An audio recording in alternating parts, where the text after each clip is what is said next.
n'a rien en déménageur, on est d'accord pour l'instant. Si, on a un nouveau collecteur. Il s'appelle Franck. Je pense qu'il peut à un moment donné m'en être une. Première action militante, ça vaut toujours un peu la trouille. Blanc, rouge, les couleurs de la France. Le jour de gloire est arrivé. Dès qu'on en parle à quelqu'un, on dit l'arrivée, est-ce qu'en hélico, parce que si... Il est de retour. Bah oui, bah évidemment. Putain, Louis Vignac qui débarque direct. La pire des situations, c'est celle où on y va et où il me reconnaît. Ce matin, je me réveille et je dis à Ada, je sens que ce tournage, ça va être catastrophe sur catastrophe. Quand les choses commencent mal, en général, c'est sur toute la durée. Tiens, ça fait longtemps qu'on s'est pas vu ici. J'adore ce que vous faites. Enfin, faire une vidéo, je veux dire, voilà. Les amis, ça fait longtemps qu'on n'a pas sorti de vidéo, je pense que vous en êtes rendu compte. Ça fait quand même peut-être plus d'un an, hein, non, ouais, c'est ça. Une grosse année d'activité. Je pense qu'on est la seule chaîne qui potentiellement peut ne sortir aucune vidéo pendant un an ou deux, en ayant des vidéos qui pourtant à chaque fois, je crois, marchent. C'est-à-dire qu'à chaque fois qu'on sort quelque chose, les gens répondent présent. Merci à vous. C'est ultra frustrant. Alors, on commence à recevoir des messages un peu en pagaille, ou même les gens qu'on croise dans la rue et tout. Qu'est-ce que vous devenez? Pourquoi il n'y a pas de vidéo qui sort? C'est une bonne question. Il y a même des suppositions, comme quoi j'aurais peut-être une maladie ou des choses comme ça qui commencent à germer. Alors, c'est indépendant de notre volonté. Si on sort pas de vidéo, je tiens à le dire. C'est-à-dire que là, vous avez dû voir 3 vidéos en 3 ans et c'est vraiment pas ce qu'on veut. Nous, si ça tenait qu'à nous, on est ultra frustrés, quoi. On aurait aimé en sortir tout le temps. Et surtout, on a travaillé sur plein de projets. C'est ça le pire. Sauf que vous ne savez pas tout ça. Pourquoi? Parce que déjà, il y a un projet qui reste pour l'instant dans l'ombre, sur lequel on travaille maintenant depuis de nombreuses années et qu'on doit mettre en boîte. Vous comprendrez en temps et en heure. Donc déjà, il y a des vidéos qui pour l'instant sont dans les cartons et qui ne sont jamais sorties. Ensuite, on a eu quelques petites déconvenues. Nous avons piégé un monsieur qui actuellement est en prison. Donc ça, c'était pas prévu. Non mais si vous saviez les amis, et le plus rageant, c'est que je peux pas vous en parler en détail. C'est-à-dire qu'il y a eu tellement... On peut dire qu'on allait voir un marabout quand même parce qu'il y a une malédiction ou... Bah, on allait voir un marabout. Non, on allait voir... Et ça aussi, vous le découvrirez, le marabout. Non mais c'est fou ce qui nous arrive depuis maintenant plusieurs années. Ça a commencé déjà avec le pire projet, il y a déjà 2 ans, avant qu'on réussisse le piège de Jackie, effectivement l'agent matrimonial, pour ceux qui nous ont suivis. Et puis, ça s'est enchaîné, c'est-à-dire qu'on s'est dit, ok, la malédiction va s'arrêter là. Bon, après, ça fait un peu victime, mais il y a aussi une part de mauvais choix de notre part. Certainement, on a fait des mauvais choix. Trop de prise de risque. Mais il y a eu quand même une bonne part de malchance. Donc voilà, il y a eu ce mec qui est maintenant en prison. J'ai du mal à digérer, mais c'est assez improbable. Il y a eu une vidéo qu'on nous a demandé de retirer après 10 minutes de mise en ligne. Il y a eu plein de cas de figure différents. Et puis, il y a eu le pire stagiaire aussi. Le pire stagiaire qu'on a en fait jamais lâché. C'est-à-dire que ça fait des années et des années qu'on a initié un casting pour trouver nos futurs piégés et ça ne s'est jamais arrêté. C'est assez improbable, mais vous allez tout comprendre. Je ne peux pas vous en dire pour l'instant davantage parce que ça va tout spoiler. Donc en fait, ce que je vous propose, c'est que cette première vidéo-là, qui explique un peu ce qu'on est devenu et ce qui s'est passé durant l'année 2024, 2023 aussi, 2024 ensuite, bon, vous allez commencer à comprendre en fait en regardant cette vidéo. Peut-être que le piège que vous allez nous voir préparer là, c'est bien passé. Peut-être pas, je vais pas vous en dire davantage parce que l'idée c'est quand même qu'on vous gâche pas la surprise. Est-ce qu'on a réussi cette fois-ci à surmonter notre malédiction? Et s'il s'est mal passé, comment il s'est mal passé? Et s'il s'est mal passé, comment il s'est mal passé? Et voilà, on dit pas. En tout cas, il y aura cet épisode, il y en aura un autre après et il y aura aussi une histoire dont vous avez entendu parler. Voilà, ça faisait partie aussi de la série noire. Ouais. Une personne qui nous a balancé, qui a été dire au piégé qu'on allait le piéger, une personne très malveillante. Vous en saurez plus aussi là-dessus. On vous en dira davantage, vous allez tout comprendre dans les détails dans cette série de making of. Mais ça, je sais que ça a fait pas mal parler sur les réseaux, sur Twitter notamment. On avait sorti une petite vidéo qui avait fait 17 millions de vues, je crois, sur Twitter, où je te racontais qu'on nous avait balancé. Et c'est vrai qu'on était à ce moment-là au fond du gouffre et on a demandé aux gens de nous aider à trouver un nouveau fleuriste à piéger. Vous allez en savoir plus dans cette série. Ce que je voulais dire aussi, et je le dis assez souvent dans les making of, on fait un registre qui tient du domaine de la chance, du miracle, du travail aussi évidemment, mais en fait, on n'est jamais maître de ce qui va se passer. On est le seul registre où on peut tout miser sur une personne qui sait pas qu'on va la piéger. On va préparer un piège pendant des mois et puis au final, pouf, le jour J, tout s'écroule. Et nous, c'est 8 mois de travail. Et le pourquoi du comment, on n'est pas là plus souvent. C'est aussi dû à ça. Maintenant, on est en train de réfléchir à se diversifier. Beaucoup de gens nous écrivent pour nous dire ouais, vous devriez faire un concept plus simple et tout. Évidemment, on est en train d'y réfléchir, mais il fallait déjà qu'on se sorte de cette histoire du pire stagiaire. Ce concept sur lequel on a consacré encore nos 2-3 dernières années est énorme. Et donc, on peut pas tout jeter à la poubelle parce que tous ces mois de casting, il faut pas qu'ils aient servi à rien. Mais on est, par exemple, là, on a tourné avec Kev Adams récemment sur sa chaîne YouTube. Voilà, vous pouvez aller voir la vidéo sur la chaîne de Kev. On a adoré faire ça. C'est vrai que c'était beaucoup plus simple à mettre en place. On va essayer de faire en sorte d'être plus présent. De se renouveler. De se renouveler avec des concepts plus simples. On fait un registre qui est redoutable, qui est un peu éprouvant pour le cœur. Parfois, on a à plusieurs reprises eu envie de lâcher. Vous allez le découvrir aussi dans les prochaines vidéos. Et donc, il y a le temps et puis évidemment l'argent. Parce que parfois, je dis à Dave, si on travaillait pas, on serait plus riche. Finalement, on travaille pour s'appauvrir. C'est un pari, tu jettes toute ta thune et tu vois si tu récupères ouais, plus, c'est vrai, c'est du casino. Je vais vous le dire, hein. Là, les 3, je vais aller jusqu'à 4 dernières années, il aurait mieux valu que toi et moi on fasse le tour du monde et qu'on parte en vacances découvrir la Terre entière. On aurait moins perdu d'argent, on aurait moins dépensé et il nous resterait plus d'argent. Et puis moi, j'aurais préféré même que mon argent reste bien au chaud, par exemple, sur un compte Trade Republic, tu vois. Elle est bien amenée, celle-là. Allez, vous l'avez compris, c'est le partenaire de la vidéo, parce qu'il en fallait aussi un petit partenaire, mais celui-là, c'est vraiment un partenaire coup de cœur. Et je vais vous expliquer pourquoi. J'ai vraiment, moi, découvert Trade Republic il n'y a pas longtemps. Et pourtant, c'est la plus grande plateforme d'épargne en Europe. Elle compte, je crois, plus de 4 millions de clients en Europe. Elle est présente dans plus de 17 pays européens. Et donc, on est allé voir les avis, parce que je me suis dit, moi, je choisis quand même des partenaires toujours qui sont qualitatifs, avec qui on a vraiment envie de travailler, surtout quand il s'agit de banque et tout, on peut un peu se méfier. Et surprise, c'est qu'elle est très bien notée. Alors, je sais pas pour ta banque, toi, Dave, mais moi, ma banque, elle est plutôt mitigée, quoi. C'est mitigé. Et donc là, celle-là, qui a plein d'avis ultra positifs sur Internet. Et surtout, Trade Republic a sorti la Mirror Card. C'est une carte révolutionnaire. Je vais vous expliquer en quoi elle est géniale. Déjà, il faut savoir qu'avec la Mirror Card, quand vous dépensez de l'argent, vous en gagnez également. Ça, c'est fou quand même. Mais t'as vu, on a quand même été vérifié et tout si c'était vraiment vrai. Mais c'est le cas. C'est-à-dire que quand vous dépensez avec votre Mirror Card, vous récupérez 1% du montant de vos achats en safe-back qu'ensuite vous allez pouvoir investir dans le plan d'épargne que vous avez choisi. Votre épargne, elle se fait donc sans effort. C'est-à-dire que tu fais rien et t'as de l'argent. À chaque fois que tu dépenses avec ta CB, t'imagines l'argent que tu peux cumuler à chaque fois. Toi, tu fais beaucoup de dépenses avec ta CB. Tu dépenses 100 €, hop, t'as 1 € qui va dans ton épargne. Donc imagine à la fin le cumul. Autre avantage, alors ça, c'est l'avantage qui me chauffe le plus à bouger chez Trade Republic. Désolé à mon banquier, mais c'est vrai que c'est quand même assez intéressant quand tu as de l'argent qui reste sur ton compte. Moi, je sais que je suis un peu frileux à me dire je vais mettre dans des actions, je vais mettre dans des livrets, je sais jamais trop dans quoi mettre mon argent. Si tu gardes de l'argent sur ton compte, en général, tu te rémunères pas là-dessus. C'est-à-dire que tu ne te fais pas d'intérêt sur l'argent qui dort sur ton compte courant. Et bien là, avec Trade Republic, c'est l'inverse. Pour tout argent qui va dormir sur votre compte, que vous n'allez pas dépenser, que vous allez épargner, eh bien vous aurez 3,5% d'intérêt annuel qui seront payés chaque mois. Si par exemple vous avez 10 000 € qui dorment sur votre compte, alors je sais que là je m'adresse pas à tout le monde, pas forcément 10 000 €, il y a aussi des moins de 10. Voilà, avec ces 10 000 €, eh bien vous aurez 350 € qui vous seront payés. Voilà, c'est les intérêts annuels. Et donc ça c'est juste sur un an. Donc je trouve ça vraiment très très cool. Et je me dis, cet argent là qu'on a dépensé, j'aurais bien aimé le...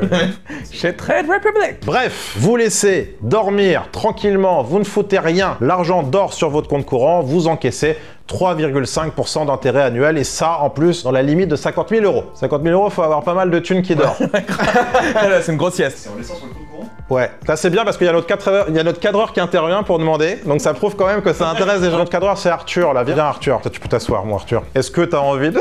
Est-ce que je t'ai convaincu dans ce que je viens de dire sur Trade Republic? Bah ouais, parce qu'en fait, moi sur ma banque, quand je laisse mon argent dormir sur le compte courant, bah j'ai rien qui travaille. Et bah pareil, c'est quand même de l'argent perdu. Moi j'ai peur d'investir. Un jour j'ai investi dans de la crypto. Bon non, bref, c'est pas grave. Merci beaucoup Arthur. Voilà les amis, j'ai parlé pas mal de Trade Republic, un peu plus que prévu, mais c'est pas grave, ça en valait le coup parce qu'encore une fois, c'est vraiment une marque coup de cœur là qu'on a découverte. Vous pouvez créer très facilement en plus votre compte Trade Republic. Je vous mets le lien en description, c'est très simple, c'est gratuit et ça se fait en quelques minutes à peine. Dave, est-ce que tu es convaincu toi aussi? Ouais, non mais vraiment? Ouais, mais c'est très cool, voilà. Donc même Dave il est convaincu, donc tu cliques sur le lien C'est parti. Description. en description. T'as fini là? Ouais, t'as fini. Le mec il se faisait chier. Non mais tu peux enlever donc ta petite tenue de commercial, c'est bon, on peut... J'ai préparé ma petite tenue de rentrée scolaire. Écoute, on est en septembre, c'est notre rentrée. Ça fait longtemps qu'on n'a pas fait de rentrée. Ouais. Donc les amis, on est parti, on va découvrir le making of. C'est 8 mois de travail acharné, vous allez voir. En plus de ça, c'était l'épisode le plus ambitieux. Alors à chaque fois je le dis, mais là je crois qu'on a encore repoussé plus les limites. On espère que ça va aboutir, vous allez le découvrir. Est-ce que ça va être un nouveau fiasco? Est-ce que ça va être merveilleux? Vous allez voir, il y a des hélicoptères et tout dedans, c'est fou. C'est parti, on regarde ça et puis merci. Merci monsieur. La genèse de ce projet remonte à octobre 2021. À ce moment-là, on venait de tourner Le Pire Gendre avec la famille congolaise et on était assez impatients d'enchaîner avec de nouveaux épisodes du Pire Stagiaire. Il faut savoir qu'on n'a jamais stoppé le casting du Pire Stagiaire et qu'on a continué de recevoir des milliers de candidatures entre 2020 et aujourd'hui. Et parmi les candidatures intéressantes, je vais flasher sur Michael, un débarrasseur dans le nord de la France. Non, ça c'est un mec qui débarrasse des maisons. Il débarrasse des maisons? Ouais. C'est-à-dire? C'est comme un déménageur, mais plus pour grenier, des trucs comme ça. Ah ouais? Direct et simple, il veut que ça aille vite et pas se pas par quatre chemins, il se prend pas la tête. Ouais, il est pas mal, hein. Parce qu'on voulait des ménageurs. Ouais. C'est vrai que des ménageurs, on a laissé tomber. Hein. Ouais, mais il avait, enfin là, il y avait lui. Quelle tâche donneriez-vous à l'apprenti qui vous accompagnera le temps d'une journée? Débarras de maison après succession, c'est-à-dire on débarrasse les maisons après succession. La table au grenier, Qu'est-ce qui vous plaît dans votre travail? la découverte d'objets, tout, l'antiquité, tout. T'as pas peur qu'il soit trop taiseux? On dirait Mike dans Breaking Bad. J'aime bien lui, ouais. Ouais. Qu'est-ce que vous n'aimeriez pas chez un apprenti? Qu'est-ce que j'aime pas? Bah, qu'il soit feignant, je sais pas. Souvent, c'est pas des gens qui bavardent beaucoup, les déménageurs. On n'avait pas pensé à un personnage en face. Ouais, hyper actif, non? Bah, en vrai, tu sais, ce qu'on voulait, et ça avait super bien marché, les gens, ils voulaient absolument que ce soit une caméra cachée, c'était ce qu'on avait tourné pour le truc de déménagement. Habituellement, vous déménagez les vulgaires bibelots des moins de 10. Ici, vous allez pouvoir toucher le luxe du bout des doigts. Vous serez aux premières loges, dirons-nous. Allez. Louis, avec un déménageur, ce serait pas mal, hein. C'est vrai qu'on n'y a pas trop réfléchi à ça, mais parce que lui, j'ai peur qu'il m'écoute plus. Ouais, c'est ça. Mais explique-moi ce que c'est débarrassage, parce que c'est pas pareil que déménageur. Tu vends une maison, tu veux tout dégager. Ouais, c'est ça. Genre, je vais à la déchetterie et tout, c'est pas pareil. Parce que je voudrais qu'on casse des trucs dans des maisons, parce que c'est ça qui va avoir un intérêt. C'est-à-dire que c'est que soit des maisons où les gens vivent encore, et là ça va le mettre en porte-à-faux de fou si je casse des vases. En fait, ce qui m'emmerde avec des débarrasseurs, c'est qu'il y a encore moins de facettes qu'avec des ménageurs. Parce qu'ils vont pas mettre la mise en pli, ils vont pas faire la mise en pli, les cartons, amener d'un endroit à l'autre, tu vois. Ouais, je vois. Eux, c'est ils prennent et déchetterie. Y a pas besoin de prendre soin des objets. Des ménageurs, c'est une super idée en vrai, pour Louis, je pense. Mais là, t'as pas besoin de prendre soin des objets. Et puis comme d'hab, c'est un peu la routine au fil des années, on présente 4 photos de faux stagiaires dont la mienne au potentiel piégé pour recueillir son avis et surtout s'assurer qu'il ne me reconnaît pas. Le service casting m'a proposé 4 photos en fait, et les CV qui ont été plus pertinents. Donc faut que tu regardes les photos en fait d'une par une, tu nous dis ton ressenti pour chacun des candidats. Ça, c'est vrai qu'il serait bien avec Louis. Et quand il va avoir la gueule de Louis, il va faire une tête. Tu regardes chaque photo et tu dis ton ressenti par rapport à candidat numéro 1 par exemple. Voilà, je ressemble à mon banquier. Je peux me tromper, hein. Qu'est-ce qui t'inspire à première vue en fait? Ouais, bah il m'a l'air d'être un télo, quoi. J'ai peur qu'il soit trop bourru, lui. lui. Candidat numéro 3. Lui, il est joyeux, il est content. Il est content d'être là, lui. Content d'être là. Putain, on lui a présenté des produits qui n'ont rien à voir avec le déménagement. On est 4 crevettes et tout. Je pense quoi, lui? J'aime beaucoup. Séduit par le profil, on demande à Maud, notre assistante de production, d'appeler le complice qui nous aiderait à piéger Mickaël pour en savoir davantage. Du coup, pour Mickaël, gérant d'entreprise de débarrassage, j'ai eu son frère qui est complice et qui travaille avec lui. Et il m'a dit, par contre, il s'énerve beaucoup, c'est possible qu'il veuille aller jusqu'aux mains. Oh putain. Il a dit, c'est possible qu'il tape Greg, hein, en fonction de ce qu'il fait. Bon, on l'a vu que c'était chaud. On peut voir que c'était quelqu'un d'assez chaud. Le profil nous semble vraiment fort, on essaye donc de mettre en place un casting plus poussé de Mickaël, mais on se heurte rapidement à un obstacle. Mickaël ne fait que des débarrassages, pas des déménagements, et surtout, on sent que son entourage s'est un peu déchauffé à l'idée de le piéger. Maud, elle a jamais eu aucun retour de Mickaël. Je pense que c'est mort. Elle m'a raconté qu'en fait, c'est la fille, enfin, je sais plus, mais le complice l'a recontacté. Elle lui a répondu très froidement, il fait que des débarrassages. Ah ouais? Ah donc ça y est. À notre grand regret, mais bon, c'est le lot de notre activité. La mise en place du piège de Mickaël n'a donc pas abouti, mais l'idée d'un pire stagiaire déménageur ne nous a jamais quittés. On en fait donc une priorité pour les mois à venir. Donc là, en fait, il y a 2 métiers qu'on voulait absolument retrouver dans cette nouvelle saison, photographe et déménageur. On n'a pas reçu beaucoup de candidatures et encore moins de vidéos pour ces 2 métiers. On demande donc à Léa et Maud de relancer des annonces de casting afin de trouver le déménageur parfait pour le pire stagiaire. Et après un très long casting, notre détermination finit par payer. On n'a rien en déménageur, on est d'accord pour l'instant. Si, on a un nouveau collecteur. C'est quel collecteur? Il s'appelait Franck, je devais voir. Il doit être là-bas, c'est un nouveau profil. Le profil de Franck entre alors en jeu et très intéressé par lui, je m'attarde sur la description que sa fille nous a faite de lui. Franck, il fait que du débarrassage, il ne fait pas de vrai déménagement, il est vraiment centré dans le débarrassage et le nettoyage. Parfois c'est juste quelques meubles, les meubles ne sont pas forcément jetés, ils peuvent être donnés. Il y a une grosse partie de son travail qui est fait en entrepôt. Mon père a des origines corses, c'est un bon vivant, il a le cœur sur la main, il est prêt à tout pour aider les personnes autour de lui. Cependant, il s'énerve très vite, mais à un seuil assez élevé avant de réagir. Exemple, Wivignac qui fait une blague sur son style vestimentaire ou son accent. Après, il dit, je pense que mon père est une personne bonne à piéger parce qu'il est extrêmement drôle, il est très gentil avec les gens, et surtout, il n'est pas du tout dans l'univers des pranks, etc. Je le connais dans son milieu de travail et il met l'ambiance, il a de très bonnes relations avec ses collègues. En fait, il y a un risque avec Louis pendant que les gens déménagent, c'est qu'à un moment, le mec il déménage quoi. Tu vois, je veux dire, on a la foutre de ce que l'autre il dit à côté. Louis n'est pas dans l'action. Comme Mickaël, Franck n'est pas un déménageur classique, il est collecteur de meubles pour la recyclerie des Trois Échos. C'est une association située à l'Île-sur-la-Sorgue près d'Avignon. L'association récupère des meubles, des vêtements, des jouets et autres dons de particuliers pour les revendre à prix réduit. Et ces objets sont collectés par les employés de la recyclerie dont Franck fait partie. Et en fait, dans le hangar, il y a des gens qui viennent acheter les meubles. Moi, ça me fait penser un peu à un Emmaüs, quoi, Ouais. et plein de trucs. C'est très bien ça parce que Louis il peut commenter en disant vous allez pas acheter nos rares pareil et tout. Il y a beaucoup de potentiel parce qu'il y a vraiment tout et un peu n'importe quoi partout, mais d'un côté c'est très aussi ordonné. Par contre, il veut pas coopérer apparemment, Franck. Enfin, il veut pas donner ses dispos. Il dit qu'il faut appeler la boutique qui s'appelle la recyclerie. Ouais, à chaque fois que je voulais l'appeler, il disait bah passer par ma patronne et du coup c'était pareil que je. Ah donc en fait lui il est juste employé. Moi j'ai l'impression qu'il est très cool et j'ai peur qu'il se sente pas concerné. C'est juste ça qui m'emmerde. C'est pas sa boîte. Alors, à un moment tu vois il peut en avoir un à foutre quoi. À ce stade, j'ai quelques réticences sur la candidature, mais je suis curieux de voir l'interview avec Franck. En effet, Camélia, notre assistante de production, a été envoyée en amont pour l'interviewer en se faisant passer pour une journaliste de France Télévisions. C'est notre processus habituel. Et ce petit portrait de quelques heures qui va nous permettre de mieux cerner Franck et de le voir dans son environnement professionnel. Bonjour Franck, est-ce que tu peux te présenter? Je m'appelle Franck, responsable des collectes aux 3 échos. Alors je travaille ici depuis 2017. En quoi consiste ton métier? À récupérer chez les gens, en fait, que les gens se séparent. Qu'est-ce que tu préfères dans cette activité? La polyvalence. J'aime bien prendre les camions, j'aime bien bouger en ville, chercher les meubles chez des particuliers, avoir les gens en direct aussi, discuter avec eux. Côté social, côté relationnel, humain, moi j'aime bien. Donc là, comment ça s'appelle, ce qu'on va faire, ce que vous allez faire? On fait une collecte, on va débarrasser chez un particulier un meuble télé. Et donc avant de pas d'aller en déchetterie, bah, il pense à nous parce qu'on est le tampon entre le particulier et la déchette. Donc avant que ça aille en déchetterie, ils viennent nous voir, on nous demande si ça nous plaît ou pas. Bref, faut s'imaginer tout ça en fait, si on n'était pas là, c'était poubelle quoi. C'est quand même hallucinant. Et là, pour moi, clairement, c'est un coup de cœur. La personnalité, la gouaille et le caractère de Franck nous séduisent complètement. Franck va rapidement s'imposer naturellement face à Louis Vignac, tant tout les oppose. Par exemple, il raconte à notre journaliste que parfois, certains donateurs veulent refiler des jouets cassés pour les pauvres et ça l'énerve plutôt pas mal. Plein de jouets cassés, vélos pétés, jouets cassés. Je suis désolé, j'ai pas accepté votre remarque, j'ai tout est cassé. Bah ouais, bon pour les enfants de pauvres, ça faut les aider, c'est bientôt Noël.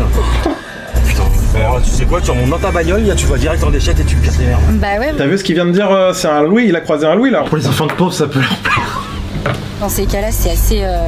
Incroyable, c'est hallucinant.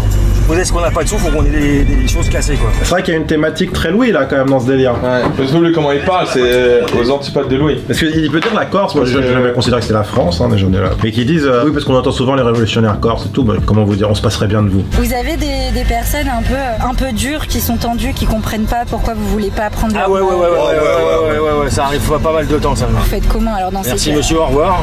Tout simplement. Tout simplement. Ah, il dit qu'en gros il tombe parfois sur des connards. En fait il y en a qui les confondent avec la déchetterie en fait, c'est ça qui lui plaît pas. Même moi je peux le présenter comme le conducteur de la déchetterie. Mais qu'est-ce qu'il y en a foutre là, Louis? Je pense que le père là, il veut lui montrer ce que c'est des métiers manuels. J'aime bien parce qu'il y a quand même une facette autre que celle de porter, poser, porter, poser. Quels sont les défauts à ne surtout pas avoir? Pas avoir l'esprit associatif en fait, et avoir un esprit ouvert pour les autres. Comme on est dans le social, donc déjà avoir un petit brin social. Qu'est-ce que tu fais de ton temps libre? Je dors, je joue de la gratte, et puis je bois, je fume, je me prends la gueule le samedi soir. Madame, c'est Louis. Hein. Il dit qu'est-ce que tu fais de ton temps libre? Je dors, je bois, je me bourre la gueule. Est-ce que t'as des passions à côté de ton travail? Ouais, la musique, la guitare. Si t'avais dû faire un autre métier, lequel ça aurait été? J'en sais rien du tout. En fait, moi, ce que j'aimerais, ce serait pas travailler, en fait. Gagner au loto, par exemple. Ah ouais. Gagner une grosse somme d'argent, et puis m'occuper d'associations, de faire du bénévolat, en fait. Et pas travailler pour gagner un salaire. Voilà, ça serait vraiment mon truc, en fait. Donner de mon temps, en fait, donner de mon temps gratuitement, et surtout me faire plaisir et faire plaisir aux autres. Ça va être super top parce que lui, il sait pas faire de sa vie s'il ferait pas ça. Il a dit, moi, je veux juste gagner une grosse somme d'argent et pouvoir en profiter en donnant une association. Et s'il y a Louis, qui lui a une grosse somme d'argent, mais il en fait rien. Ah ouais. Et il est juste. Ah ouais, lui, il a tout sauf envie de donner. Du coup, pour un peu lui faire la morale, on m'a dit, moi, j'étais à ta place. Oui, je peux lui dire, c'est parce que vous n'êtes pas à ma place. Oui. Ouais. Si vous étiez à ma place, on ne donnerait rien. Pas un centime. Qu'est-ce qui serait rédhibitoire pour toi chez un stagiaire qui voudrait faire ce que tu fais? Qu'on ait rien à foutre. Ouais. Et là, je suis là parce qu'on m'a dit de venir et je m'en fous de tout. Je dirais, bah écoute, t'as rien à faire là, va-t'en. Bon, petit coup de cœur pour lui, non? Ouais. Attends, il me fait peur quand même. Je sais pas si je suis prêt à me prendre encore quelques droites là. Je sais pas si vraiment, mais il aurait envie quoi. Il est virulent. Je pense que ça peut y aller. Je vais avoir besoin de toi sur l'écriture de celui-là, Dave, je pense. Parce que là, en fait, on est dans un truc assez. Pour Louis, c'est la misère quoi. C'est bien qu'on tombe dans un entrepôt où tous les trucs sont à donner. Et il peut dire, c'est des pauvres qui donnent aux plus pauvres qu'eux. Alors, un sorte infernal de la pauvreté. Et surtout, lui, il dit que tout ce qu'il voudrait, c'est avoir beaucoup d'argent pour donner aux associations, pour aider, faire du bénévolat. Et ce que disait Léa, il dit lui, c'est tout l'inverse. C'est notre mentalité. Entièrement séduit par le profil de Franck, j'appelle donc Jeanne sa fille. C'est elle qui a candidaté. Elle sera donc notre complice privilégiée pour le piège. Oui, enchanté, c'est Greg. Du coup, déjà, merci d'avoir proposé ton Pierre à piéger parce que je trouve qu'il a un vrai caractère, il a des vraies valeurs. Et clairement, il y a un de mes personnages qui me vient à l'esprit quand je vois ton père, son côté très cool, limite un peu rude, c'est tout. Moi, j'aurais mis Louis Vignac très clairement. Et ben justement, en fait, moi j'ai pensé à Louis Vignac parce que justement, mon père il déteste les gens comme ça. Et ça se voit. La recyclerie, c'est un endroit où il y a beaucoup d'objets. Louis, il peut tellement critiquer tout ce qu'il y a là-bas, quoi. Pour lui, c'est Emmaüs, en fait. C'est des pauvres qui donnent aux pauvres, quoi, en fait. Tu vois, dans sa tête. Il pourrait y avoir vraiment beaucoup de pics de Louis qui pourraient agacer ton père, quoi. Moi, ce qui me fait peur avec lui, c'est que ton père, il sont un peu démissionnaires à un moment. C'est-à-dire qu'à force, ils lancent des pics et tout, qu'au bout d'un moment, ils disent bon, écoute, j'en ai plus rien à foutre. Qui parle, moi je le laisse dans son coin, moi je travaille. Et qu'après, il s'occupe plus de moi. Bah après, mon père, c'est vrai qu'il serait pas trop du genre à abandonner parce que je sais qu'il a le cœur sur la main. Ouais, c'est ça. Et en vrai, même si Louis c'est un petit con, je pense qu'en vrai, il serait quand même capable de continuer de parler avec lui. Parce qu'il sait que c'est pour la télé, il sait que c'est pour bébé. Ouais, voilà. Même à un moment donné, ton père, il dit moi, si j'avais beaucoup d'argent, la seule chose qui m'intéresserait, ce serait de donner à des associations. Et Louis, c'est tout l'inverse. Lui, c'est plus j'ai d'argent, plus je le garde pour moi, tu vois. Et plus j'avançais dans la vidéo, plus je me disais, il disait plein de phrases, ton père, qui me faisait penser à Louis Vignac. Bah, j'avoue que mon père, franchement, il déteste les gens comme Louis, vraiment. Je sais qu'il les supporte pas, en fait. Avec Louis, et genre, ce serait un cocktail molotov, le truc. Ouais, bon, ça se confirme, hein. Se piéger, j'imagine, en père sur Louis. Bah ouais, bah, moi aussi, je crois qu'il faudrait pas passer à côté. Ça va faire des étincelles, hein. Ça va être le frère d'Olivier, d'abord. Ouais. Entre-temps, on a décidé de piéger d'abord Jackie, l'agent matrimonial belge. On revient donc sur le profil de Franck seulement quelques mois plus tard, après avoir réussi le piège de Jackie. Bon, je me remets un peu dans le bain, là, par rapport à Franck. Il est vachement plus dans le manuel, il est là, on le voit dans l'interview, il est très peu loquace. Est-ce qu'à un moment, c'est pas le genre de mec qui va arrêter, tout simplement? Est-ce que le fait de se faire descendre, ça va le faire rire? Tu vois, attention, hein, Louis, ça a marché jusqu'à maintenant parce que notre cible était particulièrement bien choisie. Il peut y avoir des gens face à Louis pour qui ça devient gênant, en fait, tu vois. Je pense qu'on va finir par tomber sur ça. La façon qu'il a de répondre, on sent, en fait, qu'il se tend quand même. Tu vois, il a une forme de susceptibilité et que les gens doivent vite le saouler avec leur manière. Regarde. Et par rapport à votre association, justement, comme je vous amène beaucoup de choses... Vous nous amenez beaucoup de choses. Vous les revendez par quel principe? On le revend par quel principe? Par la vente. Par la vente. Oui, d'accord. Ça le gave. Il a un côté, il est saoulé par les gens et il croit qu'en fait il travaille gratos et voilà. Mais faut qu'au début, Louis, il est étonné qu'il soit payé pour ça, non? C'est une association. Moi je pense qu'il faut qu'il l'accuse de prendre l'argent des pauvres. Qu'il soit payé pour ça? Je sais pas si. Ouais, les pauvres, si, il veut qu'ils meurent, les pauvres, non? Lui. En vrai, lui, juste il les veut loin de lui, quoi. Ce qui est marrant avec lui, c'est que tu vois, dès qu'on se pose plus de questions, mais même nous on n'a pas les réponses à son raisonnement. Et c'est ça qui est drôle. Je me demande s'il les veut morts ou il les veut juste loin. Moi je pense qu'il veut quand même s'amuser avec eux comme des hamsters, tu sais, il veut les voir un peu galérer. Ah, il les veut à son service. Pour un riche, en moyenne, il faut 2 pauvres. Bah, plus que 2, hein. T'as le majordome, la bonniche. Ouais, puis le caissier au supermarché. 12 pauvres pour un riche, tu vois. 12 pauvres. Et le 13e et le 14e, on les zigouille. Il n'a pas d'utilité, donc il faut les faire disparaître. Les plus de 6 à 30 km et les plus de 5, on les envoie chez eux. Et même, il faudrait qu'ils disent souvent la pauvreté, c'est que source de problème. Regardez les gilets jaunes, ils sont tous saccagés. Ah, il faut qu'ils y viennent là-dessus, ouais, les gilets jaunes. Qu'ils aillent faire leur guignolerie sur les ronds-points, mais pas à Paris et tout. Ils nous ont saccagé l'Arc de Triomphe. Ouais, t'imagines comment il a dû se retourner, Louis, quand ils ont saccagé l'Arc de Triomphe. Avec leur gilet couleur urine. Il a pété un câble. C'est quand même ouf hein, d'oser dire des trucs comme ça en face. Hein. Dire ça droit dans les yeux à un mec que je connais depuis 3 minutes. Mais je pense là, en le voyant, lui, je pense que c'est un mec qui a l'air assez normal, assez sensé, assez intelligent. Je pense que c'est le genre de mec qui peut craquer vraiment. Je pense qu'il peut à un moment donné m'en être une. Ouais, c'est possible. Regarde ça, s'il te plaît, cette réponse. Qu'est-ce qui serait rédhibitoire pour toi chez un stagiaire? Qu'on ait rien à foutre. Et là, je suis là pour parce qu'on m'a dit de venir et je m'en fous de tout. Je dirais, bah écoute, t'as rien à faire là, va-t'en. Hein. Si c'est pour qu'il perde son temps et qu'il fasse perdre le mien, c'est pas la peine. C'est chaud. Hein. Moi, je pense que lui, c'est pareil. Hein. Je pense qu'il en a rien à foutre de France 3 et de fait qu'on a reportagé un au bout. Hein. Malgré les airs qu'il a, assez tourné vers les autres pour faire son Oui, c'est ce qu'il dit. Il dit je suis un grand râleur, mais je écoute les autres. En fait, pour écrire de Louis Vignac, j'ai l'impression qu'il faut pas qu'on cherche des trucs improbables, de systèmes de pensée trop compliqués et tout. C'est comme si on éteignait notre cerveau et qu'on se disait quels sont les plus gros clichés. Un déménageur, c'est quelqu'un qui parle pas français, qui a tout dans les muscles, rien dans la tête. Tu te rappelles, j'avais dit à Jeanne que je voulais qu'elle participe aussi. Hein. Tu critiques sa fille. C'est le moyen de le faire péter un câble. Hein. Par contre, je vais prévenir direct. Hein, si ça commence à partir en couille avec Miami, je vais éclater la gueule. Il est sérieux? Je préfère direct le dire de suite. Hein. En fait, là, faut qu'on ait un Louis ultra remonté, je pense. Ils doivent payer, ils ont une dette envers la société. S'ils naissent pauvres, ils ont une dette, on leur permet déjà de vivre. Ils doivent s'estimer heureux de vivre et de respirer sur nos terres, non? Et moi, je suis sûr que quand j'ai parlé de politique, il va dire on est obligé de parler de politique, c'est ça qu'il va dire. Et pourtant, même si on se marre déjà bien à l'écriture, j'ai encore des doutes sur le côté taiseux de Franck, ça me refroidit quand même un peu, et les réponses de sa fille Jeanne ne me rassurent pas vraiment. Je sais pas si t'as vu les messages hier de Jeanne, sa fille. Je lui ai dit est-ce que ton père, si on l'amène à parler de politique, il va se prononcer? Bon, ça je comprends qu'elle dise qu'il a pas forcément envie de parler de politique devant la caméra, mais elle dit tu sais mon père c'est une pierre tombale. Ça me fait peur et en fait tu vois est-ce qu'on est sur le bon profil? Pierre tombale c'est aux antipodes de ce qu'on cherche. Je lui ai dit putain faut qu'on lise la description, ce qu'elle disait de son père et tout, parce qu'imagine on va droit dans le mur. C'est un mec qui a du mal à formuler ses émotions. Mais on a besoin de quelqu'un qui formule un peu ses émotions. Le garagiste il faisait exactement comme ça, tu vois. Ce matin matin, je lui ai laissé un vocal. Je lui ai dit qu'on allait le faire, se piéger. Mais par contre, que j'avais besoin de savoir sur quoi il était pierre tombale, sur quoi il était pas pierre tombale. Parce que c'est important de savoir si les sujets sur lesquels il serait muet. Pour nous, ça nous aide à écrire et ça nous oriente. C'est pas la première fois qu'elle en parle, là, ces derniers temps, quand je l'interroge, c'est qu'il est pas très bavard. Et ça, c'est flippant. Et en fait, c'est juste que mon père, genre, c'est pas qu'il est muet, mais par exemple, genre, des fois, en politique, il parlera pas. Et des fois, il va parler pendant des heures. C'est pas qu'il parle pas, oui, il adore parler, il fait que parler. Mais c'est juste qu'en fait, il faut que le sujet nous touche. Ça dépend du contexte. Moi, j'ai peur que face à Louis, il se taise en fait. Du coup, comme lui est tellement aux antipodes de lui, est-ce que souvent il va parler? En gros, il va regarder comme ça, puis il va dire chacun son avis quoi. Donc, bonjour Franck, est-ce que tu peux te présenter? Bonjour Franck, je m'appelle Franck.